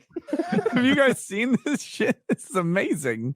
It's a little fried guinea pig. It's the whole damn thing, but it looks like a piece of chicken. It's like they love it in Peru. I just checked. It's Peru. How do you eat it? It's called cuy. It's deep fried. Yeah. Oh. Or roasted. I did not try any. I kind of want it like Chinese food, like little pieces of meat, like in Chinese, like a stir fry. You know, some veggies and peanuts or something in there too. Yeah. He didn't leave it on the body. He made it. Oh, fuck off! That's how it looks. That is not how it looks. That has ears. That has ears. That's every picture. I'm not even joking. Bro, it has ears. That's guinea pig. Its last thought was, wait a minute. Is this fucking for real? I thought it was a joke. Okay, that one's roasted. It's not a joke. No, Taylor, this actually does not look like a joke. But like what he did not cook it like this. He like did almost like pulled chickenish kind of looking stuff. That's why they didn't immediately know that he used. Well, of course you don't just bring the carcass in like until he bragged about it. Look, I don't want to dog on it. Peru, was it? Peru. Yeah. That they're gonna have to work on that one. It's almost as bad as eating. If you're national, I'm okay with your national dish being rat, but y'all got to figure out a better way to prepare that shit. That is fucking disgusting. It's got teeth. They've all got teeth. What would you feel better if they pulled the teeth out, Taylor? Yes, they cut the heads off and turn it into chicken and make something nice. Dude, who gets my rat head then? I'm not paying full price. Dude, I'll trade you my rat head any day of the week. Who's the scoundrel running off with my rat head? I'm over here paying 89 euro or whatever. You know that there's some like old grandfather in Peru who like swears that the teeth are the best part. Yeah. Get the heads. The same way like my grandpa who was fucking in poverty on a farm, like he still maintains that like pig feet are so delicious. Which I don't want to try that. I'm sure it's fine. Look, all that connective tissue when you cook it down is very savory. Guinea pig. That's a restaurant? Yeah. It's a restaurant in Peru. Advertising their guinea pig. Can't even bother to like Photoshop the hat well. No, it's like one of those Andes mountain caps. Like, oh man. Dude, there is a very specific but somehow difficult to articulate aesthetic to South American photoshopped ads. Do you know what I mean? There's something about it. If I were playing GeoGuessr and there was a South American ad, it's because they're still really into I gold. can tell you tried medium. Yeah, you tried medium. That shit is so gross. You should not eat guinea pigs. I wouldn't mind eating that at all. You go to go down to Peru and you can just get it. It's all over the place. It's apparently very good. That's what everybody says. I bet it's good for you. It is good, but as long as there's not like come on, take the fucking teeth out of there. Well, you don't eat the teeth. Then get rid of them. Look, What if someone said that about crab? Like, Jesus, get it out of that fucking big cockroach first and Damn, put it on a that's- platter for me. All right, check in, mate. You're right. Yeah, the way, a lot of the ways I'm seeing is they shove a stick through the mouth of the guinea pig and they roast it on the stick, so that you just like that's how I would like an ear of corn. eat it. Yeah, yeah, you eat like an ear of corn. I got spine. You know that like dudes are like, how many you want? 2 or 3. You know that's the kind. It's like chili dogs there. They're like, Obviously, how many? you wouldn't just eat one if you're gonna eat it. And I bet there's a restaurant that has their own little spin where it's like, we cook the little ones. You get a sack full. That's how we get them. Like instead of Crystal or Jack in the Box, they sell you It's a like sack the full of baby rats. veal version. They just hold. The little jalapeno rat poppers, but it's the little pink rats that They have just been, hold like, a pregnant fried up. guinea pig over a vat of grease and squeeze. All right, well, I Just hate that idea. like 55, we've gone too milliseconds far of now. life before you fall in. Well, I don't want to eat.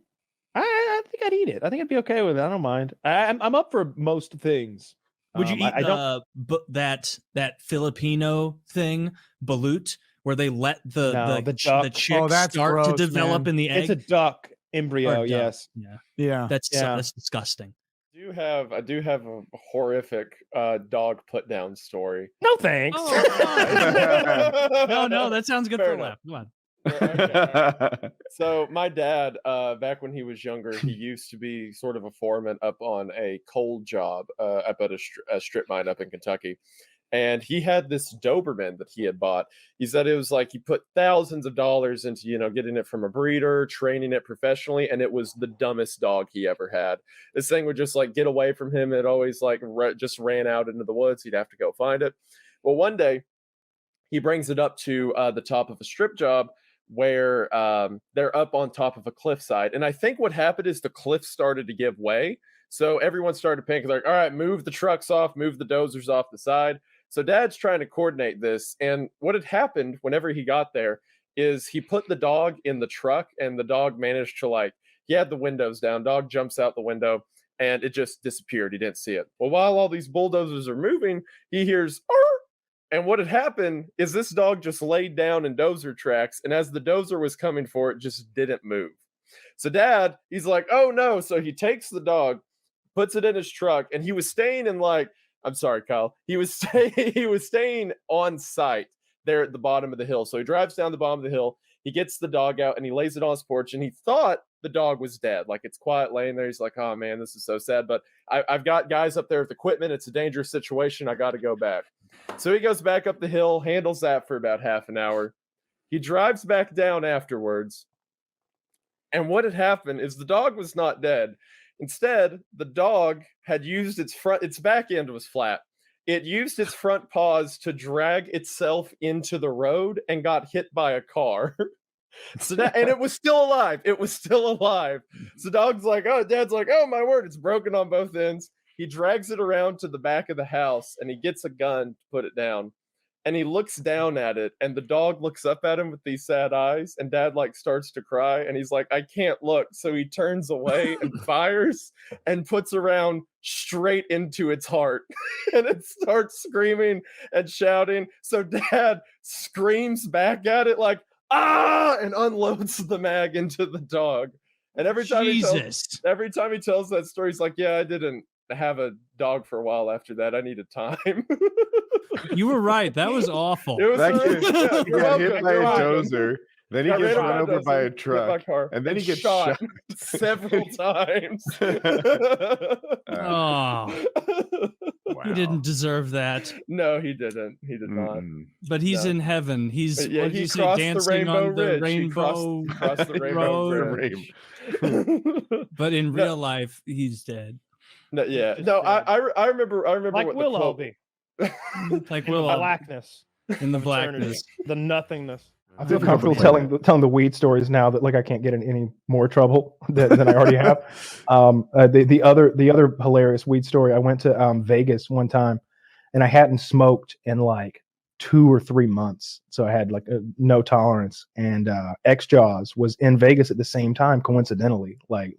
I was there for SHOT Show, which is a big gun convention. xJawz was just out there, he was just staying out there with Lil Wayne's cousin, whatever that rapper's name is. I can't remember what it is. And Soulja Boy, perhaps. No. Oh, it wasn't? Okay. Like Little Twist or something like that. Okay. And xJawz comes up to my suite, and he's got a backpack, and he opens up the backpack, and he's got an entire quart mason jar full of weed.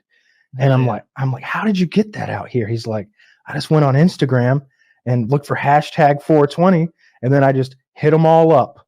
Anybody that had it, I was like, hey, yo, I want it. I want some. And he had like 3 ounces of weed, like a lot of weed. And he's like, you want to smoke one? I was like, I would love to smoke one. And so he rolls up a blunt, and I'd never smoked a blunt before. For Woody's benefit, a blunt is a blunt is like a small cigar, and the wrapper is also made of tobacco. And so what you do is you cut it down the middle with a razor blade. You get all the tobacco that's in it out. You refill it with marijuana, lick that bitch, roll it back up so it sticks together. X is learning too. Yeah. And then you have then you're getting a mixture of tobacco and marijuana at the same time. A lot of rappers smoke the things. That guy that got killed by Taylor did too, right? Mike Brown, maybe? He stole the Swishers. Anyway. Yeah, that's what he was like up a to. Swisher. That's the kind of brand that like people buy to cut open, dump out all the tobacco, and then make a blunt. We were smoking a Swisher.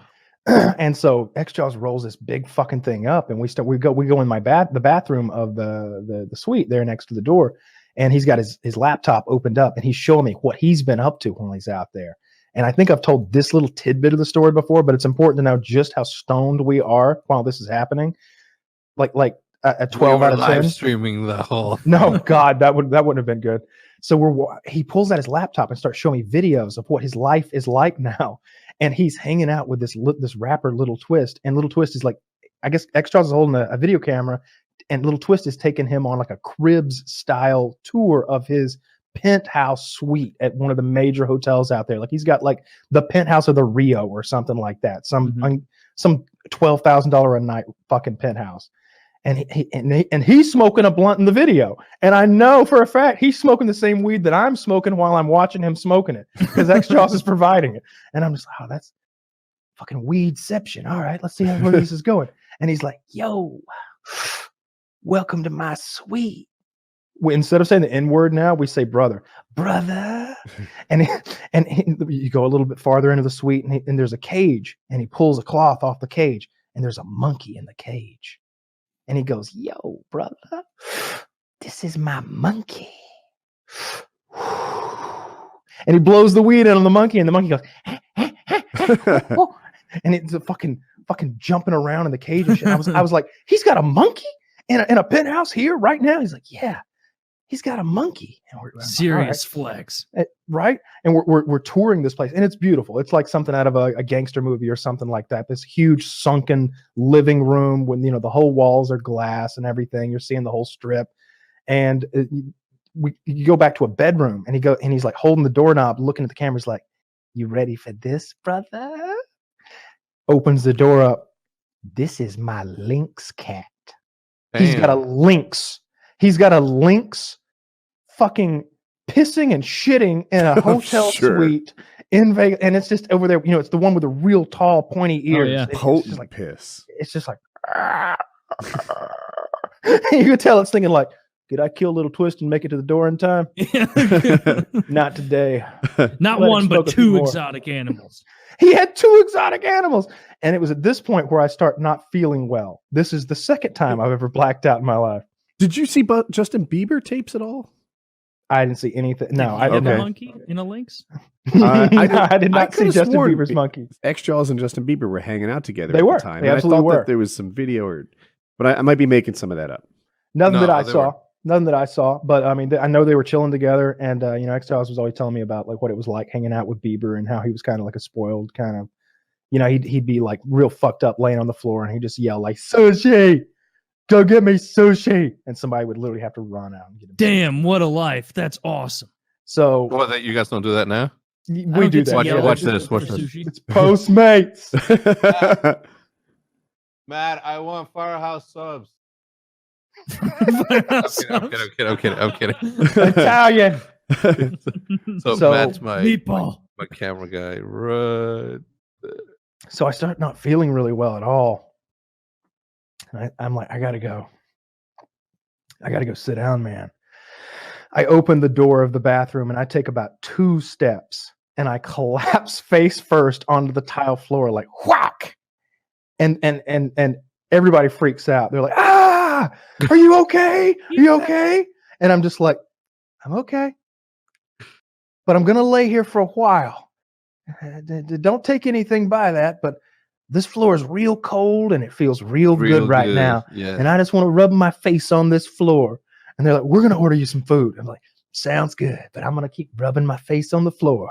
And I laid on that floor for a long, long time, but before I started feeling normal. What happens when you smoke too much weed? I know what happens when you drink too much, and you kind of get sick. You throw up oftentimes. Things spin. Too much weed. You have to smoke so much weed to actually have what I just described happen to you that it's not even financially viable for the everyday man. Okay. It takes a lot, and it really usually requires edibles, which are a whole other thing. Your liver's processing. Easy to OD. It's OD easy is the to wrong take. term. Yeah. I mean, it's pretty. That's what's the term I use. I'm like, yeah, Okay. I definitely overdosed on fucking edibles. I ended up vomiting. I vomited from edibles before, and but with smoking, it's like it's over in an hour anyway. Whereas like if you drink too much alcohol, it's like, well, here we go. I'm gonna be drunk all fucking night long, and there's no coming back from this. That DMT, I'm told, is 15 minutes. Mm-hmm. I get more perception of time and stuff, but I feel like I can survive. It's like some pretty yucky stuff for 15 minutes. 15 minutes isn't that long. Yeah, I don't think DMT really gives you bad experiences anyway. I can't believe I don't think I've ever mentioned this on the show. We had like field day kind of, how every school has like gay ass field day shit where you go and do whatever. This is like middle school. Yeah, like middle school or high school. Okay. And but everyone in the in the high school is invited and everything. It doesn't matter if you're freshman, senior, whatever. Right. And they would have those, and like the families would come out because there would be like the school football game and such, and and everybody wanted to see it. And so there were little booths that you could go to and play games and buy. And there was one that sold goldfish. And I told my youngest brother at one of those, I was maybe 18 at the time. He was probably 9 or something. And I was like, "Hey, you should eat one of those goldfish." And so he swallowed, I bought him the goldfish, and then he swallowed it whole. He put it in his mouth and just sucked the whole goldfish down. I got a huge kick out of it. All my friends got a huge kick out of that. Later in the day, where I'm talking to one of my friends' parents who had an even younger daughter, maybe 6 years old. And he was like, "Fucking Susie bought a goldfish. We don't even have anything. I don't want to go to Petco and buy a goldfish setup. That's ridiculous. Why did my wife let her buy this?" And I was like, "I've got a solution." And so I called my youngest brother over. I was like, "Hey, come over here." And I was like, "Hey, Susie, can you let him see your goldfish bag for a minute?" And I'd already told him what to do. How old are you? I'm maybe 17. Okay. And so he takes the goldfish bag, tears it open. Water starts to pour out. They're horrified already. They're horrified. Little girl's probably trying to grab for it, but I was fixated on what he was doing. He reaches in, grabs the goldfish, and goes, and just swallowed it whole right in front of this little girl who had just bought a goldfish. And then she was crying back to her dad to be like, "Can I buy another goldfish?" And he said no. I bet he was low-key happy you solved his problem. Wait, and are you telling me your brother ate an actual live goldfish? Twice. That was the second one that he'd eaten that day, and he ate a third later because he'd realized that it got him attention. Because people were like, hey, like my friends, I told them that story, and they were like, "Hey," they came to my little brother and were like, "Hey, here's another goldfish. Will you eat this?" And so he was like, "Yeah." he ate a third one. He ate 3 live. My youngest brother at a field day ate a bunch of live goldfish because I coaxed him into it and swallowed them all whole. And my God. And he ended up being fine. So And he ended up being fine. And full. I bought this is in the past, but when I was 16, I was still, I'm 25. I'm still in the midst of this. My Lord of the Rings obsession that they made 500 replica Witch King helmets. The Witch King. The Witch King was the Lord of the Nazgul. If you don't know who they are, they had Decided you haven't seen before, Chili. I could list some of the Nazgul right now, but they had the Witch King had this giant helm that you'll see in the movies. The Witch King of Angmar. The Witch King of Angmar. Yes. Oh, okay. The Witch King of Angmar. And he had this giant helmet, and I bought it. And it was something that I had it bought for me, rather. And when you put it on, it was heavy. Like, it was fucking heavy. It was something that only a mighty man could wear while he was fighting. And I went to college, didn't think about it. I just thought, when I go home, my Witch King of Angmar helm will still be on its display case above my bed, because that's where it was. When I slept in my big bed, I had a queen size bed, and it had a big, like, kind of armoire style thing around it, and it had a big shelf behind the bed. And I had my Witch King of Angmar head right there. And I was like, all right, I don't need to bring that to college. I don't want to turn off the girls right away. I'll slowly introduce them to my Lord of the Rings obsession. I can just imagine you like bringing the girl back to your dorm room, and be like you like put it on and be like, I'm the Witch King. She's like, I think I should grab my pepper spray really discreetly right now. But that was basically it. I had that helmet. I went to college. I came back.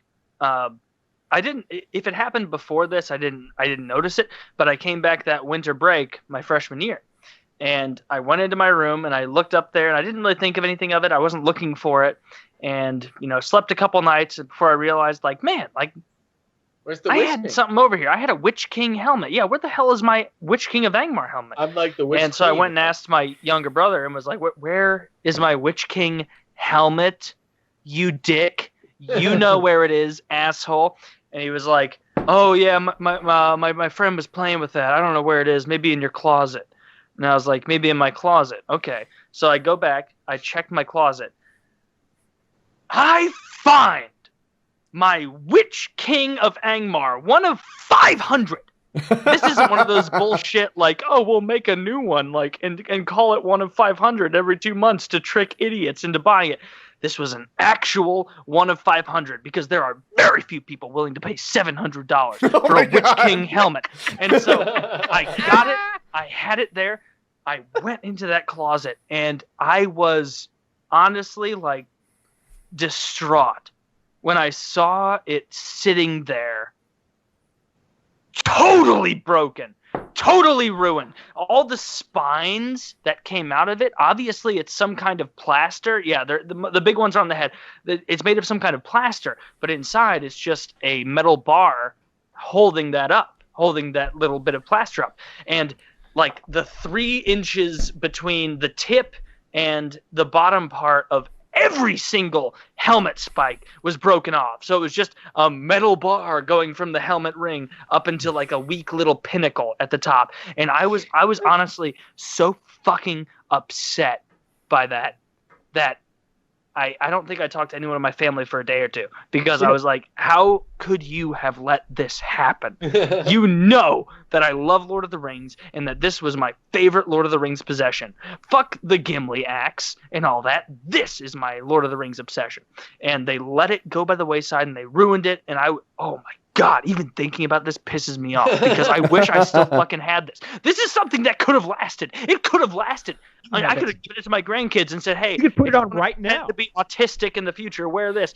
Like, do you have it right now? Does it exist in your apartment? No, it's thrown away years ago, because it was ruined to the point of no repair. Like, there was no way to fix it. I mean, like the other ways we ordered was like me and Kyle walking into that place high out of our mind. I remember walking into that Applebee's and thinking, I'm so high I can barely function, and then walking next to my buddy Kyle and him being even higher than me and being like, okay, I'm gonna be okay. And then we got in there, and Kitty, like I've said this before about her, Kitty is a god. Kitty is a guardian. Kitty is a guardian. That's a great way to put it. She got in there and she immediately went, we will have 2 of every appetizer. Perfect. That's what everyone needed. There was no way 1 order of skins was going to get around that table. We needed 2 orders of skins for everyone to get one. And it was tremendous. That was the night that we were sitting down, and me and TmarTn were sitting next to each other. We were very, very young at the time. I was 19, he was 18 or whatever it was. And we were like, hey, let's give each other our phones and we'll tweet from each other's phone. And like I was baked out of my mind. And I thought it was like really funny.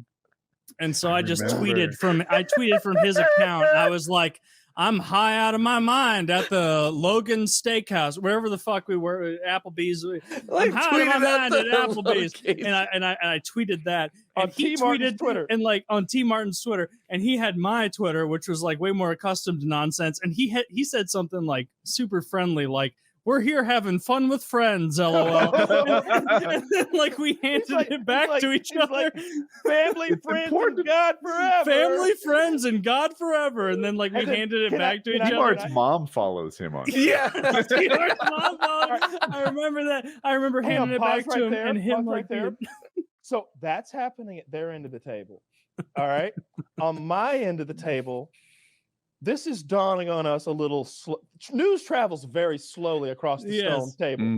Me, Kelly, and White Boy are down here in our little group, and we look up, and I think Alex, White Boy, is the one who was like, "Is T Martin crying?"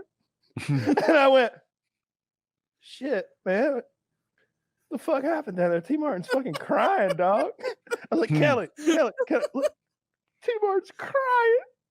I was like, maybe there's a joke. No, those are real tears. He's crying, huh? And then like I'm like, hey, why's T Martin crying? I don't know who was next to me. I wish I could remember because they were both to my left. But like word got down to us that Taylor had gotten a hold of T Martin's Twitter.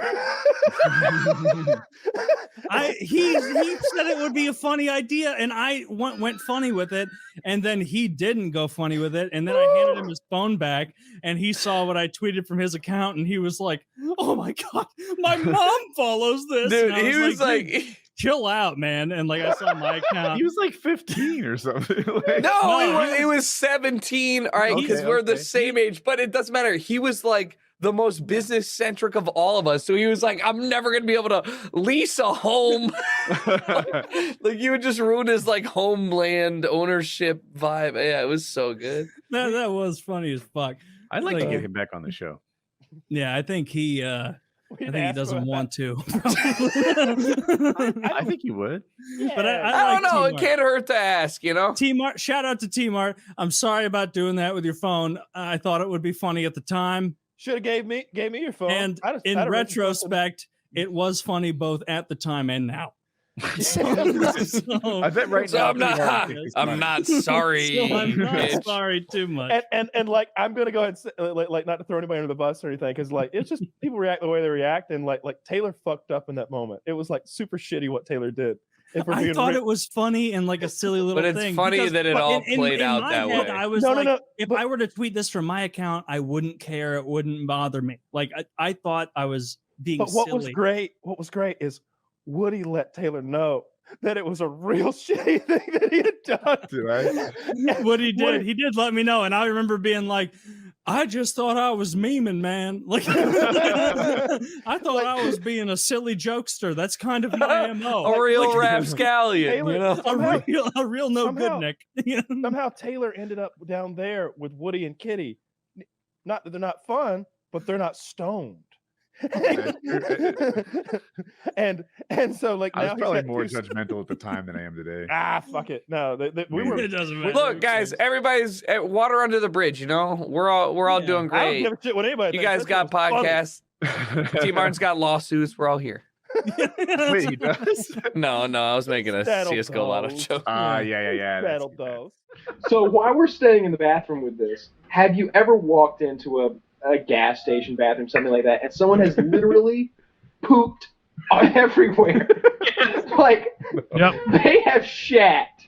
They gave you a calling card with like a napkin writing shit cursive. All right, whoa, that's not that. I'm talking about a realistic scenario that I've encountered. I've seen that half a dozen times at least throughout my travels, where they shat on the seat, on the toilet. What's the top part of the toilet? The part that holds the water.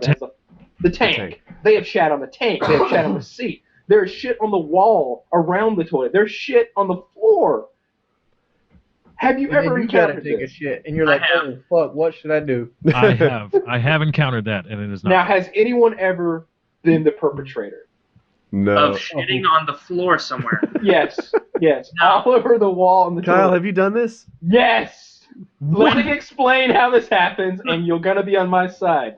It was a 9-hour drive.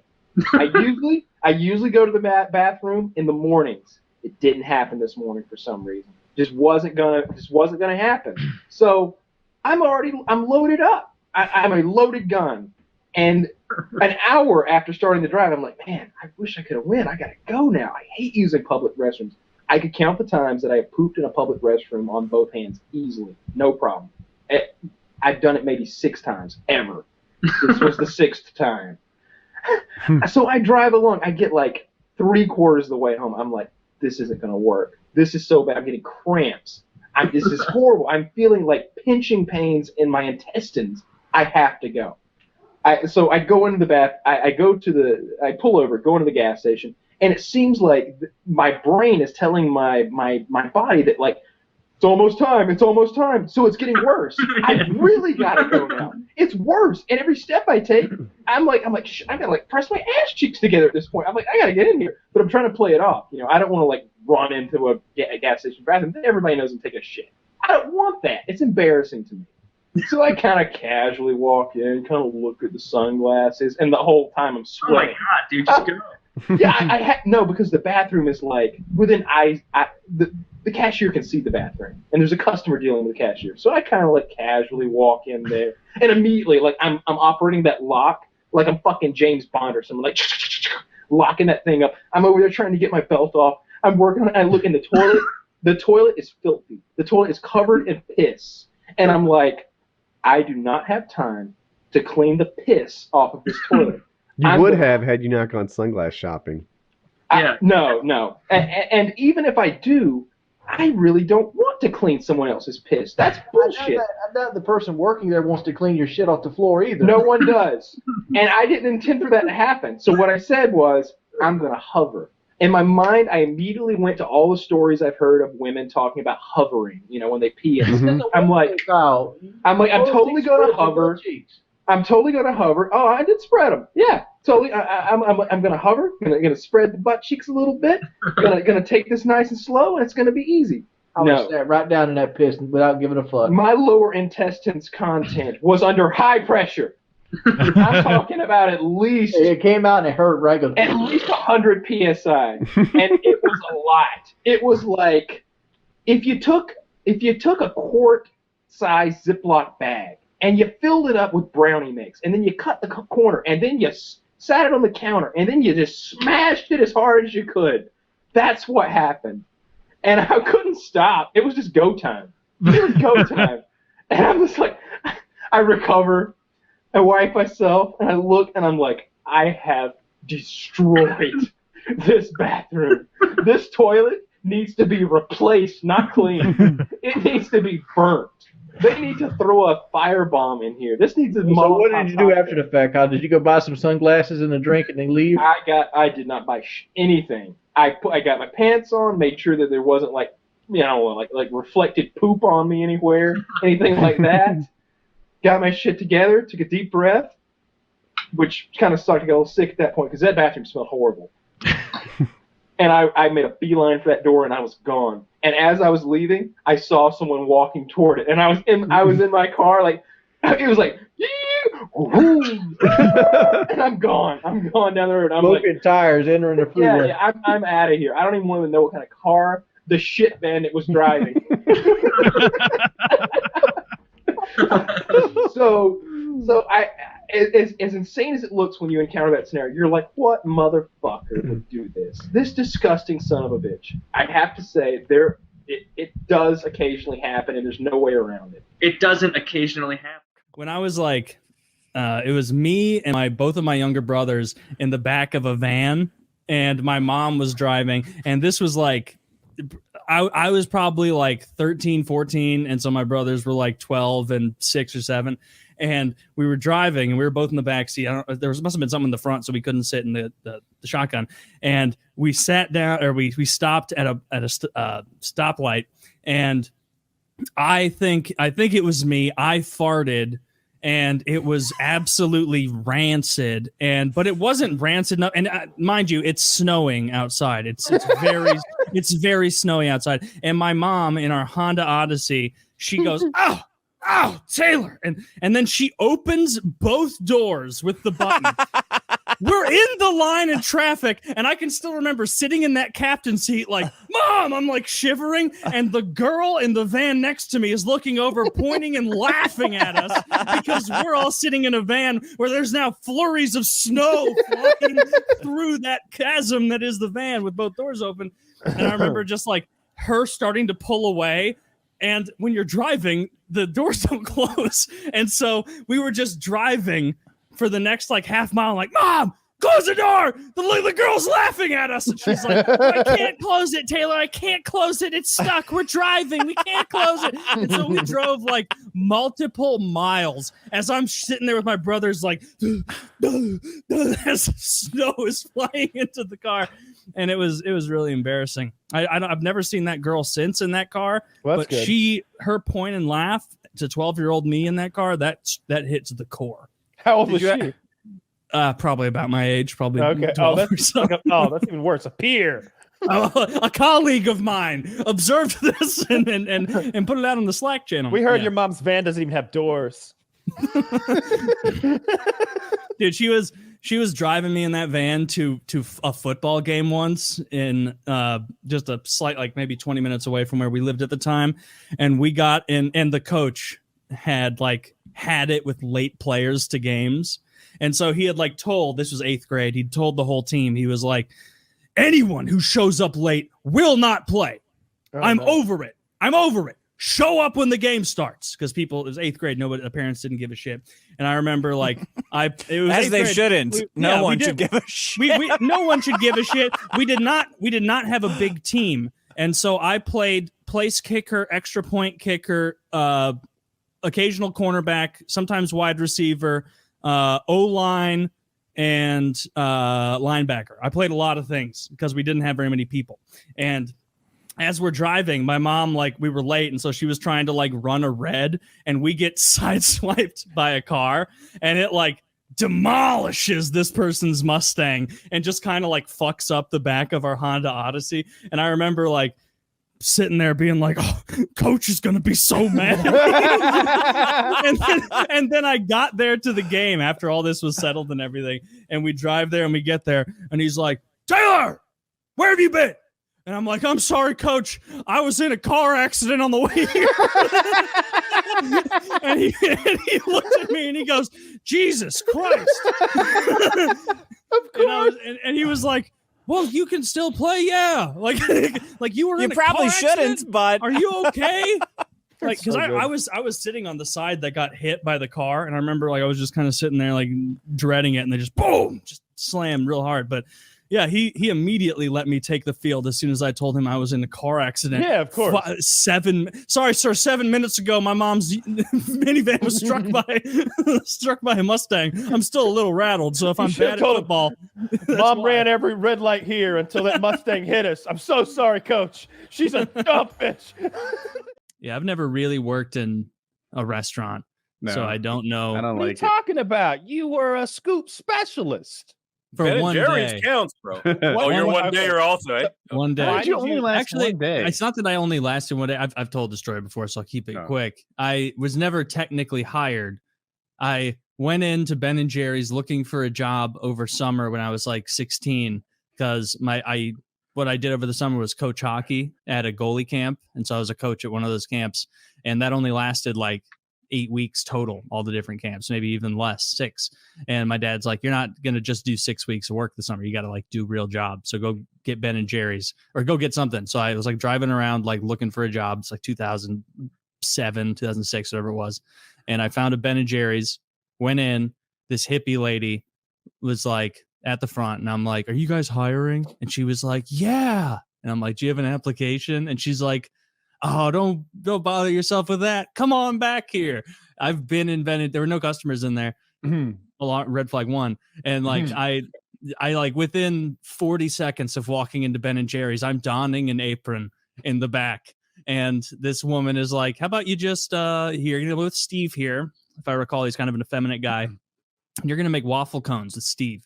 And so I made waffle cones for like 5 hours. Not a lot of customers come in. I botched some waffle cones early, got my technique down later. The problem I had early with making the waffle cones is that the hole at the bottom was too large. There'd be too much drippage. And so I fixed that up a bit, got my technique down. Some customers came in, this girl and her mom, and then the effeminate guy was like, go ahead and serve them up. And so then I went over there and the woman asked for something like Choco Monkey Grape or whatever fucking ridiculous flavor they had. And the way they had it listed is, there's like 6 in each giant freezer. There's like 12 flavors and they're stacked like 2 or 3 like that in a row and then in a grid. And the little cheat sheet they had at the top on my end as the scooper, the way it should be is the top one should be what is furthest away from me. It should be like I should be able to lay that down on top of the ice cream, and that's the way it should be organized because I'm not like Codename style. Because if you're not retarded, it was inverted than that. The ones at the top were the ones closest to me. It just didn't make sense, and so I gave this woman heads or tails of that. No one could make heads, and I didn't have the eye expertise yet to differentiate between like puffy ape crunch and the blizzard avalanche Rocky Road Extreme. And so I gave this woman like a big serving. I was trying to hook her up, gave it to her, and then she looked at it kind of displeased, and my manager was like, oh, that's the wrong flavor. And she was like, it's okay. And then the guy looked at me and was like, first day. And it's like, I haven't even been hired yet. I'm just working in food service. Did you get paid for that day? No. Then I went in the back afterward. They were closing. They were closed. No, I didn't get anything. They were closing. And then I went in the back and the woman was like, all right, we're going to give you a call and let you know when you start. And I went home, told my dad, I'm going to be working at Ben & Jerry's. He's like, good for you, son. Good for you, son. You have a real job. One day, boy, it's gonna be Ben, Jerry, and Taylor. It's gonna be Ben and Taylor's. You're gonna beat that freeloader Jerry out. You're gonna get rid of that fucker. And so Taylor then, I waited weeks, and never heard from them until just lady didn't answer my calls. Went back, they had closed, and I realized they had just lied to me. And just gotten a free day of work because you're not just suddenly closed down by Ben & Jerry corporate that afternoon. They know it's coming.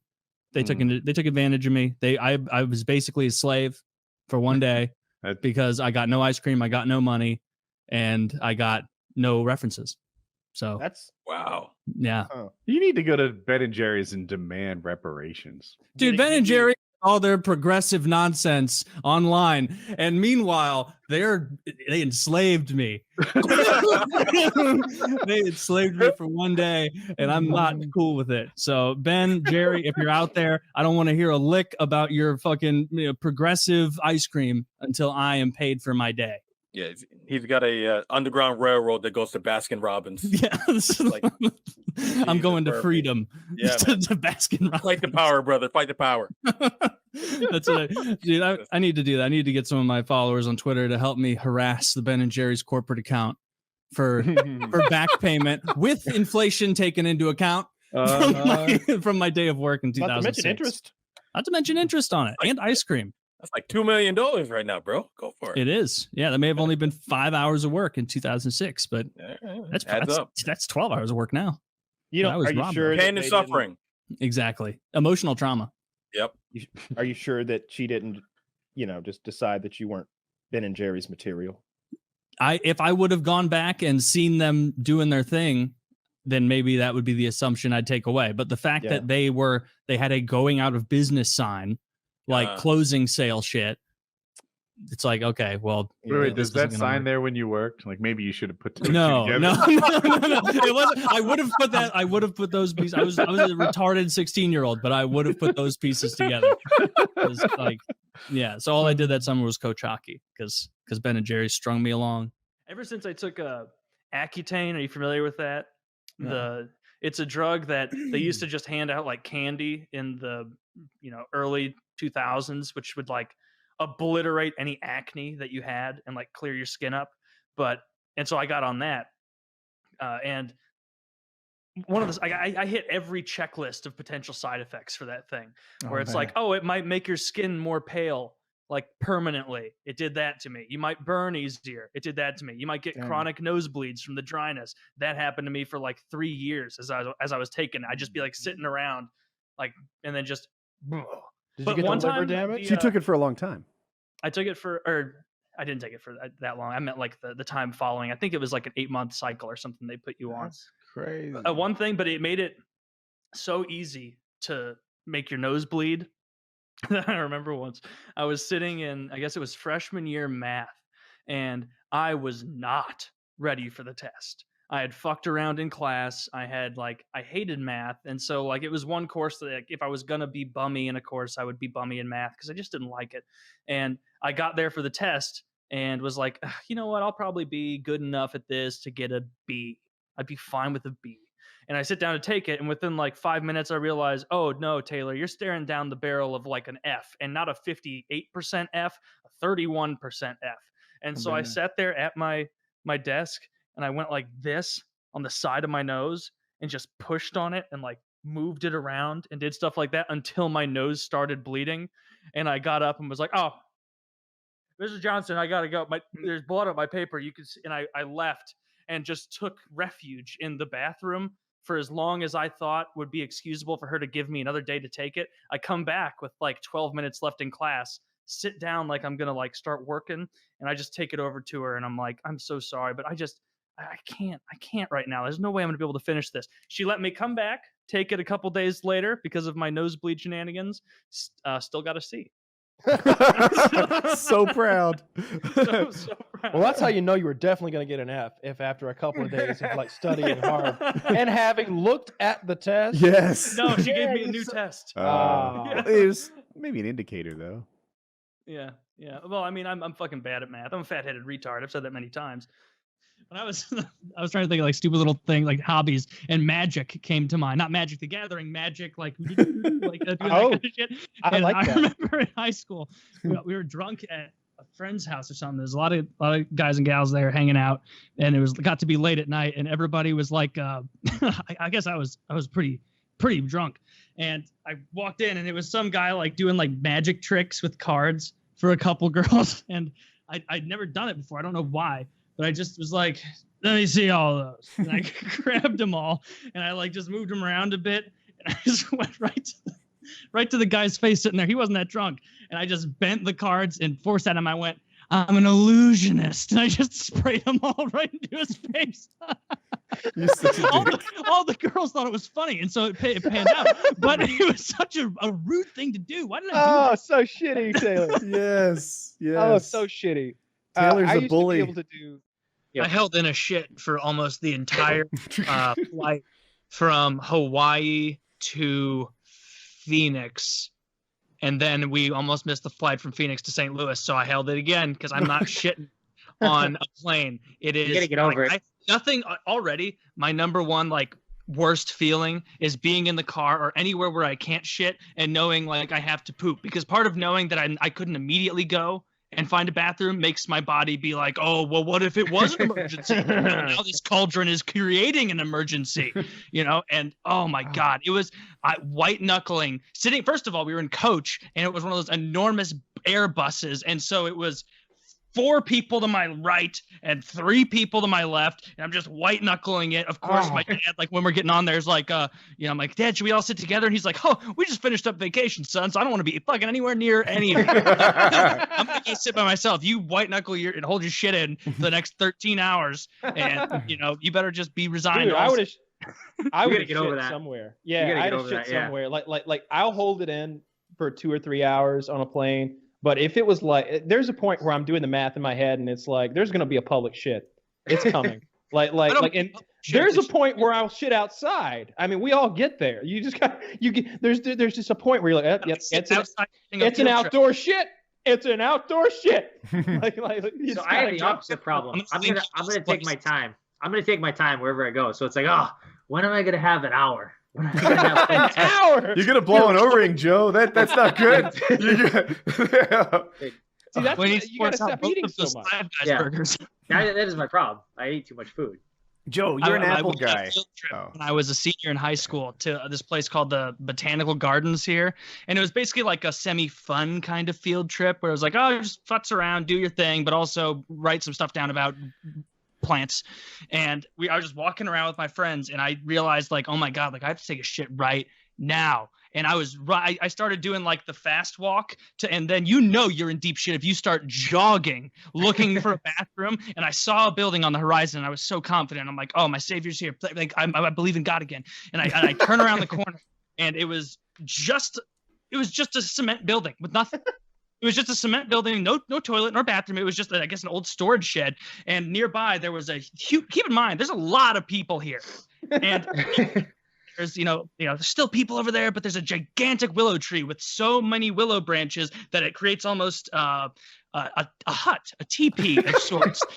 So a shit bubble. I went in there, and I was like, my legs shaking. I had to shit so bad, and I just get into there. I could hear people like talking, doing things on trails around. And I take my pants off faster than any person has ever taken their pants off before. I take my underwear off as well. Slide the pants back on for quickness. Take my shoes off. Get those socks off. Those are going to be useful in a second. And I have my underwear, my socks, and I take the fastest shit. I wipe, and then I leave shit covered socks and underwear just if I'm your teacher, I'm like, all right, everyone line up. Let's see everyone's socks. A moment where I was like, I can't fucking believe that worked. Like someone had seen me just like, just fire one out and then jog out of here. Like there's no way I got away with it, and I did. So there you go. If I were your teacher, I totally would have been looking for the kid with no goddamn socks. It's a big public park, so it wasn't like our school was the only one there. There were hundreds of people there. Other schools on field. How old were you? Anyone? You took this public shit? How old were you? How old? Yeah. 17. Oh my god. Oh yeah. You're just old enough to be a sex offender. Just old enough to be the guy. Yeah, who's wanking it, fucking shitting by the willow tree while looking at those kids. Like then you're just done for life. Trying to shit people, You're the botanical garden shitter. Like they write a news story about it. That'd be the worst, man. See, I have a good one where I was transitively an asshole, so I wasn't immediately affiliated with it. So we had this teacher in high school who was like legitimately going blind. Like he couldn't see light yellow. He couldn't see yellow very well at all. We could deftly play catch with tennis balls in his class while he was talking to us, and as long as they were brand new, catch it, throw it to someone else. He didn't know what was going on. We put a doll in a seat one day for a kid that was out, and it was like one of those like blow up, like it was not blow up, it was like a straw doll for like one of those field day things they were doing, and they put it there. And at one point he was like, Jared, care to comment? And it was like, nope, guess not. It's just like he just kept going on with the class. And that one just came back to me. This is the other one is we were supposed to do this. He made us turn in our essays had to be longer in that class because he couldn't read like the 12-point font as well. Really nice guy. But he made us do a big presentation on a piece of poster board, and it was like about some history shit, like maybe a Renaissance era. And we did it. We did everything correctly. We all did it as a group. I thought that it was going to go off without a hitch, just a regular presentation, boring. And the like troublemaker in our group, who was selected to be the presenter, because there was only one person presenting and the other two people did the work. So it was like, all right, I can do this shit. You just don't fuck it up when you get up there. He had written in highlighter in the background of all the details of it so that all the kids could see it, just wrote, "You are a on the poster board in highlighter. And so he got up there and like my name's on this project. And so like, he got up there, like standing up there and like me and my other mate are just like, oh, Jesus Christ, we're so fucked. We're so fucked. This is going to work. And he gave the whole presentation. Everybody's laughing. The teacher's just like, now, the Baroque era isn't that funny. And it's like, has no idea. But so I wasn't immediately associated with that, but it was really assholeish. Yeah, it's pretty bad. Wow. Yeah, you're really taking advantage of Blind people man paying tricks. teacher. That's a great Yeah, story. Next level stuff right there. It sounds Went like you're fine. just perpendicular to assholishness, so I'll give you a pass on that one.